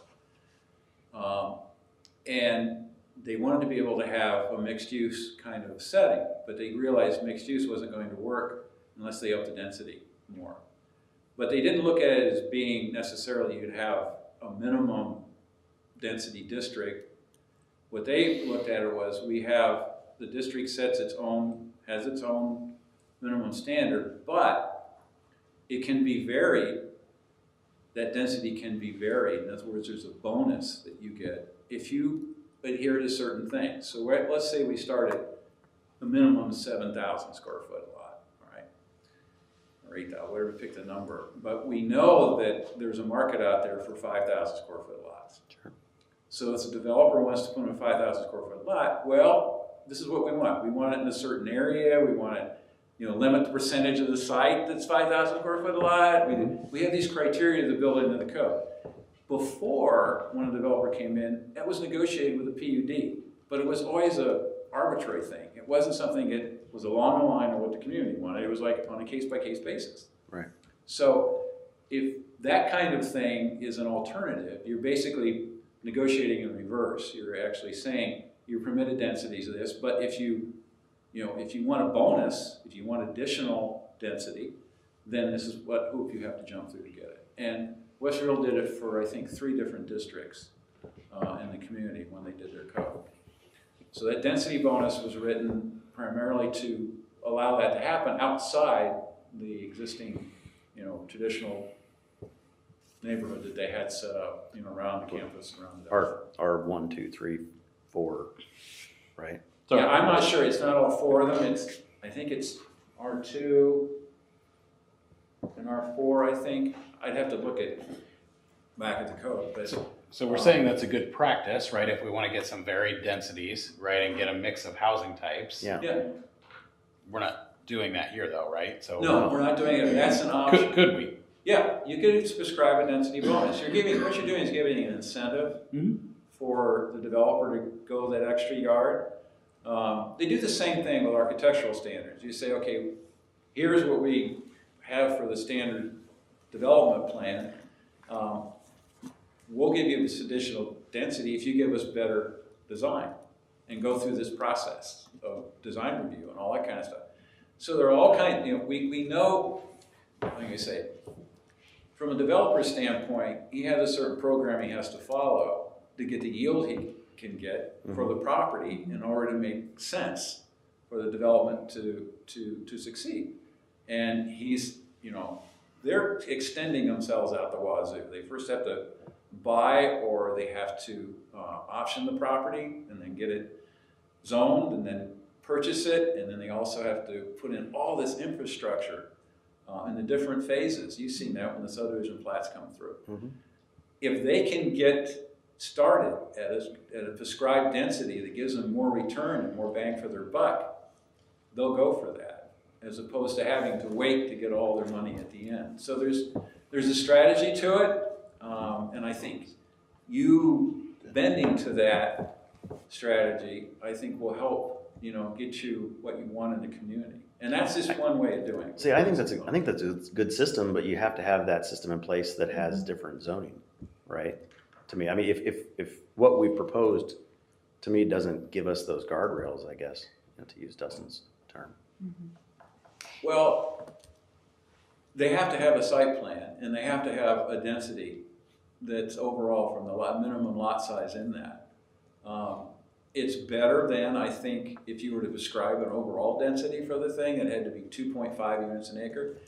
That's pretty arbitrary. I mean, that is a threshold that in my experience, is quite often finagled just by how you calculate gross density and net density and whether parks are included and whether you have a retention pond as part of the open space. There's all kinds of horse trading going on to get down to that density. And it's arbitrary because I could show you a development that has 12 units an acre and it looks like a single family residential neighborhood. Only because the houses are 2 to 3 unit buildings and they look like a single family home. The appearance of density can be deceiving. So if we go and we start off with some kind of density level that we feel is a basement, and we do something like a density bonus to go to that if the incentives, if the amenities are provided to do that. In other words, you earn the right to get that density. It's not given to you carte blanche as an entitlement with the zone. Right. So there's less of a chance someone's going to abuse it. Yeah, I mean, I like the idea of that system. I just don't feel like we could apply it to this SR district because we're already at the basement, right? You just change the number and then you insert Yeah, right. bonuses to that. Like a 10,000 Still square keeping foot the lot. district, well, yeah, 10,000. Whatever, you know. Yeah, something, yeah, along those lines, you just you're keeping the district, so you're not doing boxes here, Right. you're already predetermining. Right. You're keeping suburban residential, generalized zoning.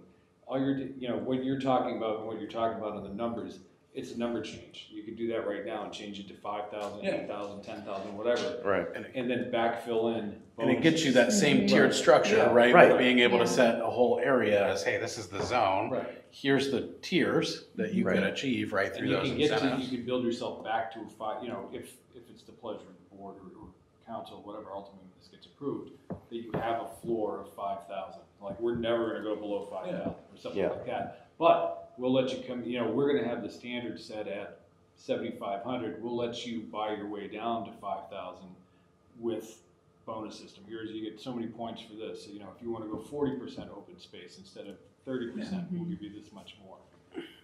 That way, but again, you have to do it in such a way that is still economical for them. And that's what I'd like to understand. I mean, have you experienced that? What's the experience been with a system like that? Honestly, there's not many around Central Ohio that are operating with that system right now. So many are plain districts because the codes are so outdated that they're not reflecting almost everything new that's been brought in. But we're seeing this trend now of municipalities updating their codes to try to be more reflective. I mean, does it get that same flexibility from a design standpoint as a I think developer? it depends where you set the floor, right? Mhm. And if the floor is set too high, it becomes unmanageable.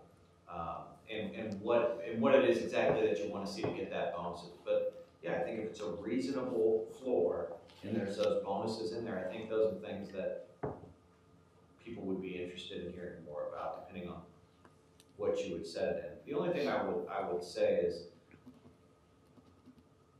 the beauty of the form-based code is it allows new players and new entries into the market, if you will.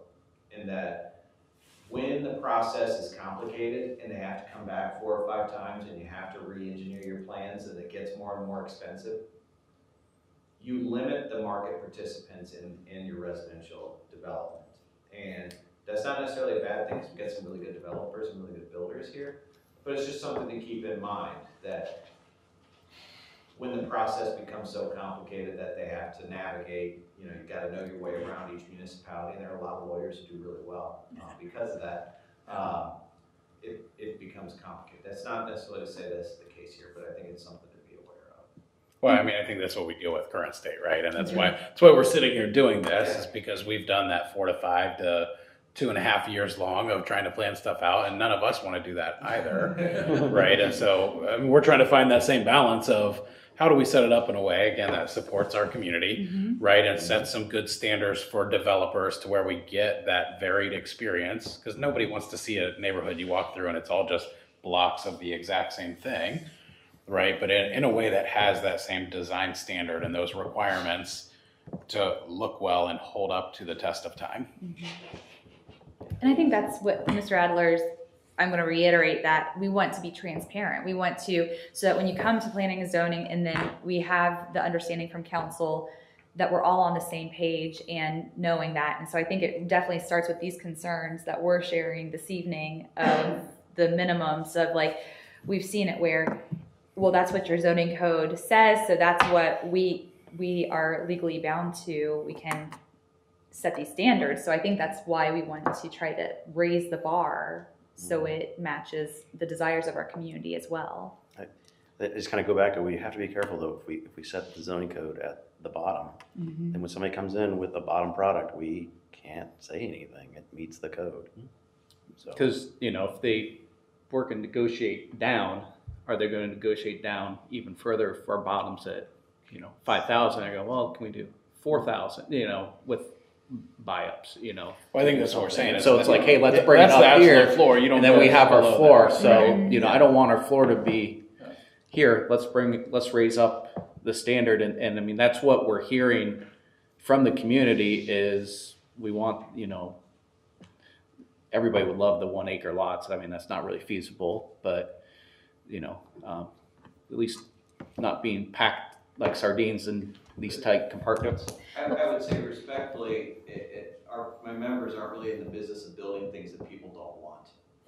And just because, you know, maybe preference of certain folks, the market is telling us otherwise, and nationwide is telling us otherwise.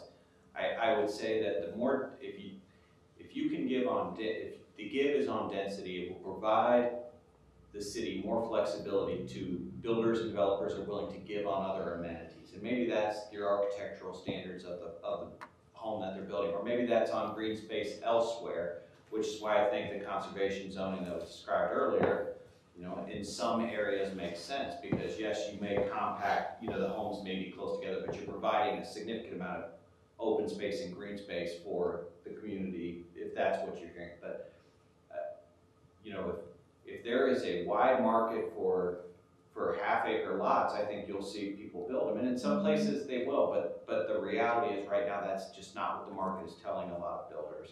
And I guess the last thing I'd say is the affordability piece.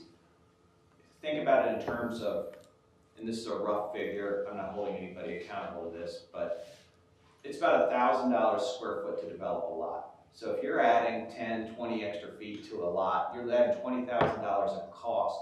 The average homeowner would rather put that $20,000 into the house, whether that's better cabinets, whether that's better amenities into the house, as opposed to the side yard. I joke, you know, unless you have a landscaping company, and then, you know, let's build a lot as we can. But most people are not, that's just not the trend that consumers want, whether it's at all stages of life. So that's, you know, I know it's a shock to some folks to say, why would somebody want to buy a house that looks like that? Well, you know, to the person that owns that house, that's a fantastic home. And you may not like it, you know, I don't like my brother-in-law's carpet, but that's his choice. And and it can add value provided this body and everybody does, you know, the process is appropriate and they meet the standards that you guys said. I think it's just, it's something that is going to be more and more of an issue because that's just the trend and that's just what we're seeing. I don't disagree with you, but I would say, I would argue this though. In today's market, there's nothing that's sitting around. You know, I mean, what was available were the houses on smaller lots, and they went quick. But people want to come to Plain City. You know, let's not joke ourselves. You know, if I build a house on 1,000 square foot lot, somebody buy it. You know what I mean? So listen, the Planning and Zoning Commission of Township outside of Youngsfield, Youngstown didn't have this problem. Yeah. So listen, this is a first world problem. Yeah, for sure. Right? Okay. The fact that people want to move to this community. There's roughly, I think 70 people a day moving to Central Ohio. And there's no signs of that slowing down. Right. How are we going to accommodate those folks in a way that, you know, I mean, it's going to make some people uncomfortable. You mentioned Bridge Park earlier. It's worth noting that half the people that Dublin that voted for Bridge Park got voted off of council. And now everybody takes a victory lap around it next like it's theirs. You know, it's going to make some people uncomfortable. But I think with thoughtful planning, it can be done. So yeah, you're clearly seeing, but we're seeing this in other markets too, you know, and See, I would say like your half-acre lot example, actually, I do think there's a market for half-acre lots. Like if a developer came with half-acre lots, I think people would buy them, you know, especially in this area. Well, the realtors they have a list of people who want to purchase 5 acres. They're like all the time online. They're saying, anybody wanting to sell 5 acres? I have a client who wants to build. I mean, that is our area, and I think that's what we are trying to convey. That we want to protect our identity as we are. I look at Plain City as, you know, yes, we do have that the circle as the ring method, as we are higher dense in our uptown, and as we move out, we are looking at those variety in housing, and I feel strongly that we have a very good demographic here that is looking for that different type of neighborhood. And I know, of course, we're going to say, yes, market trends say we want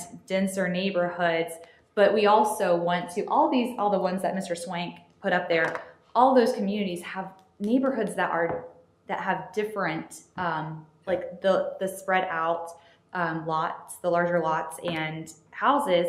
And I think that's what we're trying to set ourselves up for success, so that when developers come to us and they say, okay, I want to do this neighborhood, it's more of the rubber stamp going forward. Like, yes, that fits into what we have set forth in this zoning code rewrite. Well, and I think what we're seeing is people wanting to come Plain City because they see the rural. And to me, when you think the rural, you're thinking, more spread out, more space. You're not picturing the packed in, condensed neighborhoods. So I think, increasing it, that's what I think our comprehensive plan, it says. I think when you look at people selling houses, when you get flyers, they're like Plain City, kind of country living close to the city. I mean, that's what we're being marketed as. Right. And we know that we are growing. We know that growth is coming. And I think that's our residents and people who I've talked to many people in all the different neighborhoods around, and it's what's available at the moment. They're just buying houses, but they want the smart growth. And we have been tasked. I sat on council before becoming mayor, and they said, what does smart growth look like? And I think that's why we are trying to really dial in so that we can identify what the future of Plain City looks like. I mean, to me, Chevy makes a really nice car, right? I own a Chevy. It's a nice car. We've got a lot of Chevys in Plain City, and we're looking for Lexus and Cadillac and Porsche and whatever the next upgrade is. And isn't that really what we're talking about at the end of the day? We just want more. We want better. We want bigger in some areas. We want variety in other areas. I mean, it's just... But you want your 55 and older too, neighborhoods to take care of that our aging population as well. So I mean, we definitely, we just... Well, and you want more density in other areas, right? You want stuff that's affordable as well. Sure. I mean, we had the development at Madison Meadows, right, where it was a phased approach where we essentially got rid of the multifamily because it just wasn't feasible for the builders cost-wise.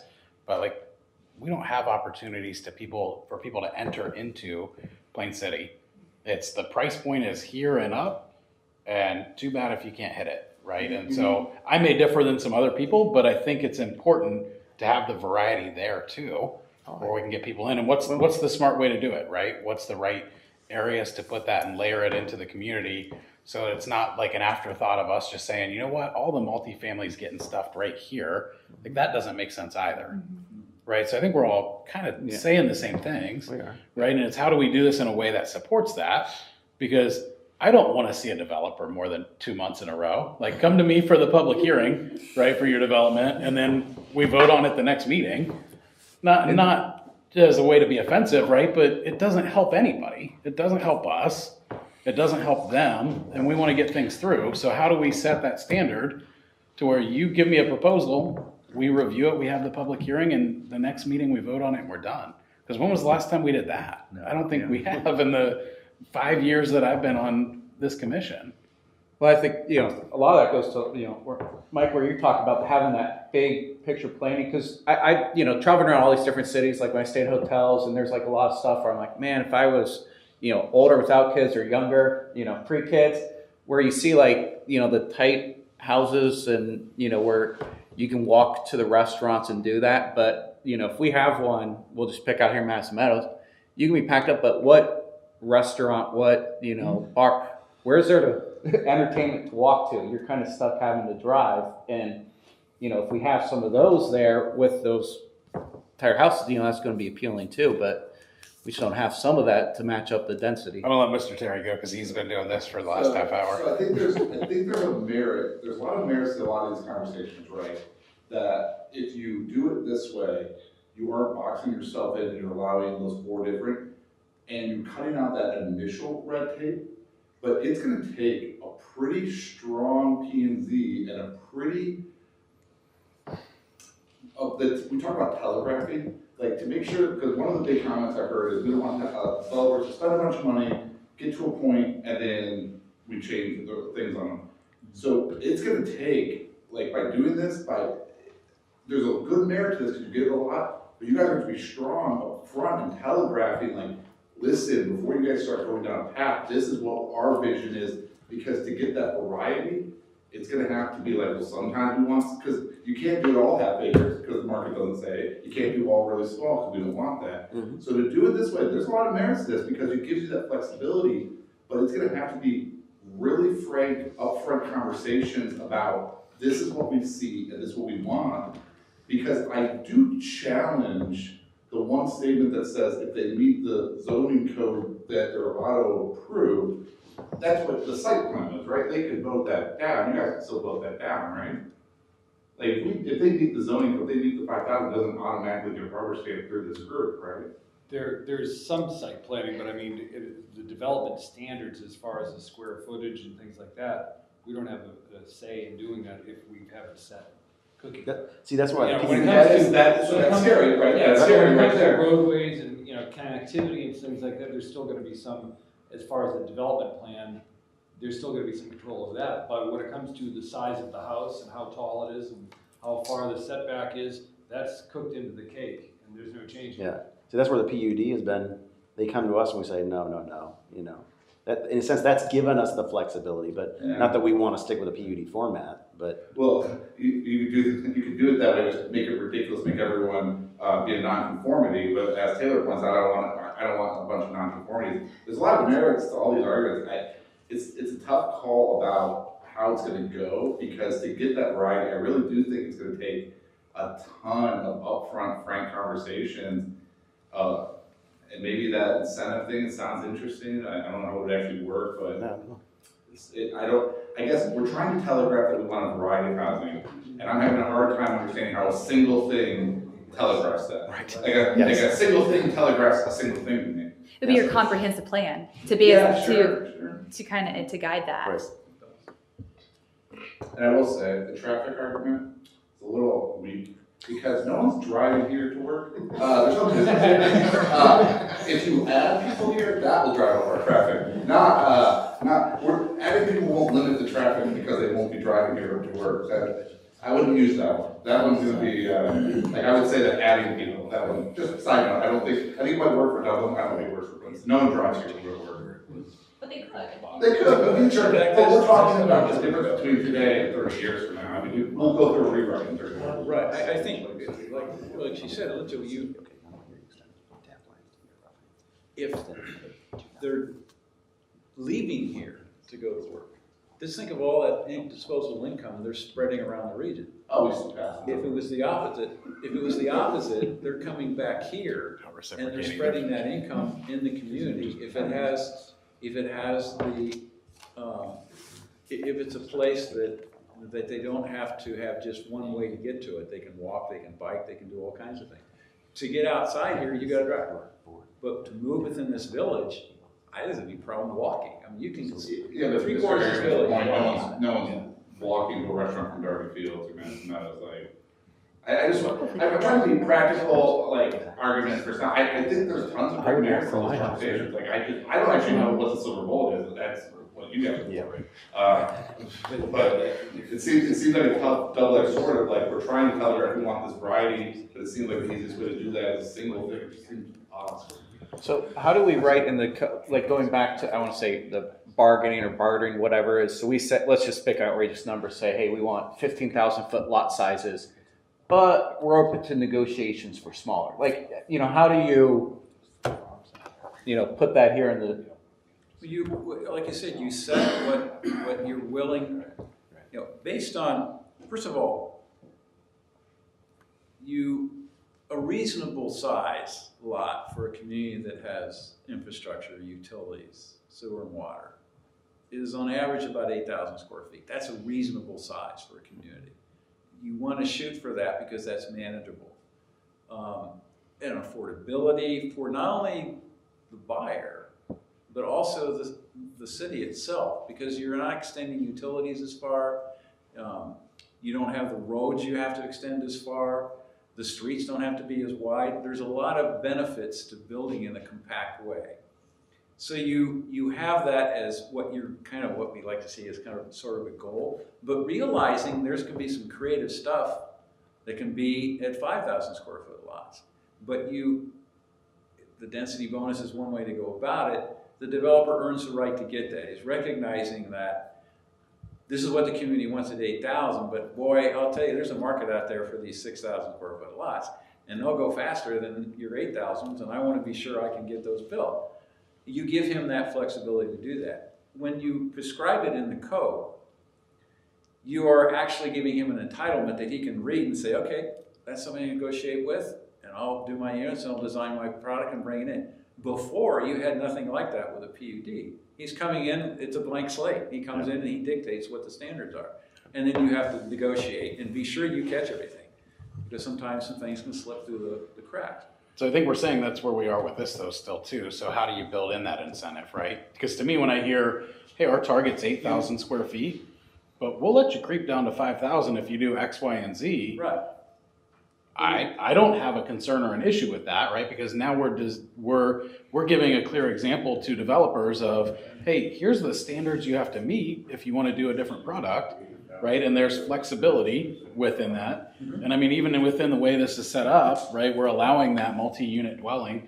I would love to see a house that's really 3 different units, but it looks like a single family home on a lot, right? And fit within that, right? And so how do we incentivize that and make that work to where it's a good standard within the community? Well, first of all, in the code, in this current code, we don't have that density bonus if we go that route. That can be put in the code. I know, that's what I'm saying, that's what I want. You decide what districts you want that to apply to. If it's suburban residential one, or if you go to whatever you decide, whatever comes out of this, the district that you want to work with. The second thing is that, no, I just lost my train of thought. But I think when you set up this process, you want to benefit by it being a shorter process, but so does the developer. You know, the developer loses tons of money by stretching these things out for a lot of reasons. You know what that is: the carrying the cost of the ground, the tax, which includes the taxes and then the financing and everything else. It's a lot of money. So the quicker they can get through the process and understand the entitlements, the better. So I think if you get that in the code and you identify what things you want to trade, whether it's open space or whether it's architectural standards or whatever it is you want to trade, then they go through that loop and they get their density. So to me, what I hear through all of this, I think suburban residential is that district, right, where we want that to occur, because that's all of this, right? Yeah. We're not changing any of this, right? Realistically, nobody's going to come in and split these lots smaller, because you probably can't, even at 2,100 square feet, you probably can't split a whole lot of these into smaller lots anyways to rebuild. Right. So I'm not really concerned about the traditional neighborhood, because it can't change, it's locked in. Right. And so I think that's what we're saying we want is, hey, let's get that. Let's get those examples of how do we do it from a density bonus. I mean, open space, great. I think that's something we would want to consider. Architectural design, I think, is another piece of it. And really, from my opinion, and these guys can tell me if they disagree, but I think that 8 to 5,000 is reasonable, right? With 5,000 being the floor, right? If you can't go below this in any scenario for that lot size. That's where I stand. I don't disagree. You guys can, I don't disagree at all, but is it just density? I mean, I know it kind of all goes hand in hand, but I mean, like we've always talked about lot widths, and I know that it kind of goes hand in hand. You can have an 8,000 square foot lot without having a wider lot or a deeper lot, but they can change the density by the amount of green space that they offer. So instead of 50, they get down to 30 or whatever that is. So I mean, I think from what I've always heard, I mean, we've talked about it, density and some lot width designations. okay. I'm not going to argue with that. Only because that's what we keep hearing. I mean, Well, and then I like the model on a lot of these, right? Where if we just say 5, then you could get 5 to 5 to 5 to 5, right? And it changes from a fire department safety perspective how they treat it. They're going to be spraying down your neighbor's house instead of yours when yours is on fire, right? Whereas if we go the route of, let's say even here, right? Like 6 is the least with a total of 14. So now even if I go 6 on one side, I got to go at least 8 on the other to support that. Right. And so how do we look at maybe some of those as additional options in that? No, I mean, to me, five is tight. I don't, Yeah, yeah, that's fine. it's a density bonus in this case. I'm saying even here though, just changing the way this is written in general. Not even with the bonus piece, but like here, side setback is 5 feet minimum. Can we look at changing that to say, hey, it's actually 6 minimum and 14 or whatever? Yeah. Whatever you guys think. I mean, That's that how seems more that reasonable code to is me. written. Right, exactly. Yeah, Taylor, if you want, I don't know if it's helpful, but if you want to circulate to folks or, because I don't think we're making any decisions tonight unless we want to go until 3 in the morning. No. But under the Hilliard Code, under 11-1704, and I think it's under C, it addresses the density bonus. And again, that's just one example of it. And one of the examples is like in addition to modification of minimum requirements, blah, blah, blah, blah. The commission may permit an increase in total number of residential units allowed with the planned unit development. Where it is demonstrated, at least 3 of the following amenities will be included. And then it gives a list of amenities, different parking, low impact design, varying house types, single family, detached, 2-family townhomes, whatever, facilities, support transit service. I mean, again, it's like a little wish list of things that we would like. If you want to have the greater density, then, and then you can do something, and I think you had mentioned it, like, if you wanted, okay, we're going to allow this to be, 5,000 or whatever the floor you guys determine for a particular district, this is going to be the bottom of it.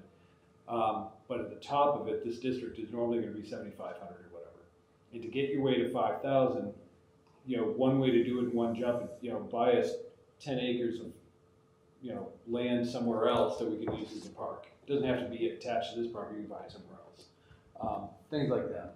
But, it gives you a little wish list of things you would like. And again, it's just, some of it will be having to determine what's practical. Well, we also know that the builders are going to do more architectural work on the front of the homes, rather than have, because they can, the value from a buyer sees that, and sees when they're in the house, they see it. But a lot size to them, whether it's 10 feet wider or 20 feet wider, and they're paying $30,000, $40,000 more per home, they try to, that value to them is in the house, not necessarily on the width of the yard, on the size of the yard. So their problem is trying to, when you start making lots wider, is trying to figure out, you're making the house cheaper is what you're doing. I mean, that would still be an improvement from current state. Right, so if you allow the builders to have that kind, the developers to have that kind of flexibility, I think that's what you can ask for, those kind of things. You can start to ask for amenities that on a wider lot, they can't provide. Because the house becomes unaffordable. And then you're building $400,000, $500,000 homes, which you can build, but they take a long time to sell. I mean, you can look at the market and see how long it takes. All of our houses are $400,000 now. I was going to say, And they sell it a day. What's Madison Meadows going for right now? I would say New California just had 700,000 I saw today, or 700,000 plus just sold today. So, Right. But when you look at a lot of those, they are bigger lots, right? They are. Which makes sense. And so I think with that, even though we're saying, hey, meet in the middle, because in today's world, like you're at 8, right? In our code, I think is the smallest that we have for a side setback anywhere. 5, In which What? district? ours 3. Okay. So maybe in that one you would go a little bit wider, right? But I mean, even if we go down from 16 total down to here as a 14, right, with 6 and 8 or whatever you want to do it, it's still, to me, it's an improvement. But at the same time, I like the idea that we brought up of, hey, here's, when you tier down from 7,500 to 6,000, you got to meet X number of these requirements, right? To get to 5,000, that number goes up, I right? think that's a great idea. Because it gives you an opportunity to make, and it gives the builder an opportunity to be creative, the Yep. developer to be creative in what they bring to you. Gives them that flexibility that right now, the only way we get that flexibility is in a PUD. And the problem with going to straight, like an R1, R2, R3, is we just start to create a neighborhood rather than like Madison Meadows, which has three product types in it. And Phase 2 has 2 product types in it. When you start just doing straight zoning like that, it's hard for us to fit that effects. When all that, Dublin did it for a long time. You can go in and see it. Where MI came in and just did the same product just over and over. They were just building neighborhoods because they had something like an R1, R2, R3. And MI said, I can do that all day long. But you can look at them and they all look alike. Mm-hmm. And so I think that given the builder of the developer flexibility, they'll give you what you're looking for. And I think that's what we're all trying to get to. And that's why we didn't go for the same model that we have in our code now, where they're only slightly different in terms of what they look like. That's why the suburban residential is more flexible. So it can accommodate, everything that developers are proposing now, from 8,000 square foot lots to a 5,000 square foot lot, multifamily or single family, and it's a neighborhood. There's cohesion there rather than, copy, paste. So, and then they don't connect, they all look alike, and then we have the same problem that we have now, where you're like, we want something different. But there's nothing in the code that's incentivizing them to do something different because you're so restricted in what you. So is there a way we could create a percentage of product requirement? The Plain City needs to have 20% RS2, needs to have 10% RS1, needs to have 50% RS3. I'm just throwing out ideas here, but you see what I'm saying? So that we can vary the product, that we're not getting just the MI just going through it. Well, I think you're kind of pigeonholed in at that point, though, to that always being your standard until you do another code rewrite. That's, to me, I feel like the best compromise is like taking the suburban residential district and saying, hey, here's the absolute floor, here's the ideal state to get down to those tiers, which would get you that variety. There's different requirements that you have. Sure. Like, to me, that's an ideal compromise, in my opinion. You don't have to agree, I'm not disagreeing with you. To me, that gets the best of both worlds. Right, sure. And one thing we've included in the code are the typologies, the building types listed in there, and it shows how you can do a 2, 3, and 4 family in what looks like a single family residence, and it's just based on how you deal with the access, and you deal with where you put the parking, and you deal with the setback and everything, and it just looks like a larger single family home, which means you can start being creative about how you mix that up with the single family. There are neighborhoods, they call it today the missing middle housing. And the reason they call it that for 2 reasons. One is the affordability side of it, but the other part of it is that the neighborhoods that were built pre-war and some post-war, but it was a lot of it pre-war, you can see them in Bexley, Upper Arlington, some of the inner ring suburbs in Columbus, where you got a multifamily home sitting right next to a single family home. And you don't know it. Now, I wouldn't say that Bexley and Upper Arlington are the, bottom tier communities as far as housing value is concerned. No. But those have appreciated all over the place. Sure. And it's not unusual to have, what was called the bungalow. It's an historic building having 2 units in it, some having up to 4 units. But it sits on the street, it has the same setback, has a large porch, and looks like a single family home, just larger. Mm-hmm. And a lot of people in their codes and regulations are really kind of moving toward that. Well, if you want a bigger single family home, here's a way to do it, but still bring up the density and make it affordable at the same time. So, I challenge you when you're in any one of those neighborhoods, and particularly in Bexley and Upper Arlington, even Worthington, for example, they're all over the place. Mm-hmm. And you don't see them unless you start looking for them because they hide themselves really well. And we don't have as much of that product today, but it's starting to loosen up. And like the West Coast always is, they're ahead of everybody else in Oregon and California and in Washington State. They're eliminating single-family zoning. Now, I know it's a stretch.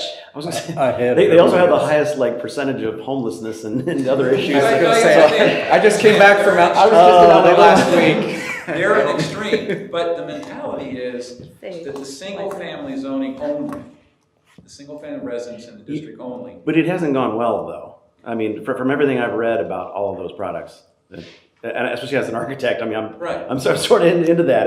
It hasn't gone well, No, it's struggling, but I think the intent there is to allow that possibility for more housing types and a mix of densities to occur in a project, hence making it more affordable. Because segregating the land use by density like that jacks up the price of the housing. And it makes it very difficult. Now you're segregating the young people from the old people from so trying to mix these communities together, I think that's what makes the community. Sure. So being able to provide these product types in a development is what creates that community. Exactly. So your next door neighbor who could be living in a patio home could be me. And somebody living in the single family home could be 30 years old with kids. I think that's what really kind of makes communities, where you get a variety in what we would normally call a neighborhood, where you really get a variety in the development, rather than them all being alike. And I think if you can incentivize, the developers to do that. Yeah, and you know, it's, again, it allows the affordability without bumping up the density terribly. In other words, in some communities they have the multifamily only district, and what has that created is created these things that look like train wrecks. They're just big buildings plopped down with parking lots in between them. Most of us have that image when we think of multifamily. We don't think of it as being attached units that are in a neighborhood. You know, like I mentioned, Upper Arlington and Bexley, they have townhomes that are in with a single family mixed. So, and you wouldn't notice it unless you really looked and thought about it. So it's possible, but our current codes don't permit it, because the single family district is the highest and best kind of use in the community, and that's been the one that's been adhered to over the years. So I think that's what we're saying, is that's what we want to see here, right? Is how do we incentivize that? I don't hear any major objections across the room, across from anybody. And I feel like we could probably talk about it all night if we wanted to. But for the sake of time, I think that's what we want to see, right? Is give us some guidance on that, right? And that way we can fine tune that in. Because I think we've also got quite a bit more that we wanted to get through tonight. So for the sake of time and seeing my kids before they go to bed, we probably ought to get moving. Yeah, I think it sounds like we're just saying, hey, let's increase these sizes here, and then we have the density or incentive bonus going down to our base. I think that's a good solution. And, you know, I mean, these guys are the experts. I think hopefully they've heard the concerns, right? And they can maybe propose some solutions. Yeah. So what we're hearing is we'll take this back. I implore you guys to go through the rest of the document, get me any additional comments that you have, and then we will take those back and work those into this draft, and then maybe we come back in another informal setting to review it one more time before we go through approvals. Sure. Before you're making a recommendation. Does that sound? Yeah. With that, that's the second discussion item on the agenda. If we wanted to cover that briefly, I know the discussion kind of melded all into one, but I just want to leave that open, just in case there was anything else before we finish. Thank you. Thank you. So was there more with the future residential development piece, or did we cover? I think that was the biggest, those are the concerns that we've had all along. Yeah. So yeah, I think we kind of covered it. Covered everything, everybody's concerned? I think so. Yeah, I mean, it's just as we were talking about just from their homebound on the research, I mean, one of the big things that they put out here for this year is create a community that had a really good mix of larger single-family homes, smaller single homes, and detached living, a variety of price points. I mean, I think that's basically what we were saying. I mean, that's the variety is the variety and everything is kind of what the trends are going with. So, and then I would just say, I mean, as one other final piece, I do really appreciate the way that this is structured and put together. I do too. Yes. I like how it's broken out, right, and how we get some of those visualizations and recommendations. I think it, from where we're at in our code today, makes it a lot clearer, not only for this commission, but also as we get developers coming in. Right? Yeah, no, it was well done. I mean, it really was. Yeah. May I say something real quick? Yep. And that is, I represent 10 counties in the region, and I go around and I do, I'll call it the dog and pony show everywhere. And especially east in Lincoln County, where this is a recent major point of discussion. We have always, over the last few years, pointed to Plain City in the way that comprehensive plan was developed as what people should be doing. I think sitting here in this process, I appreciate the way you're tackling the zoning code because, you know, it's important. You guys really are ahead of the curve of planning for that future growth in a thoughtful way. It's not always pretty, and I know it can be challenging, but we appreciate the way Plain City is operated and set standard for other communities. So thank you. Thank you. Thank you. Anything else? All right, adjourned. All right. Thank you.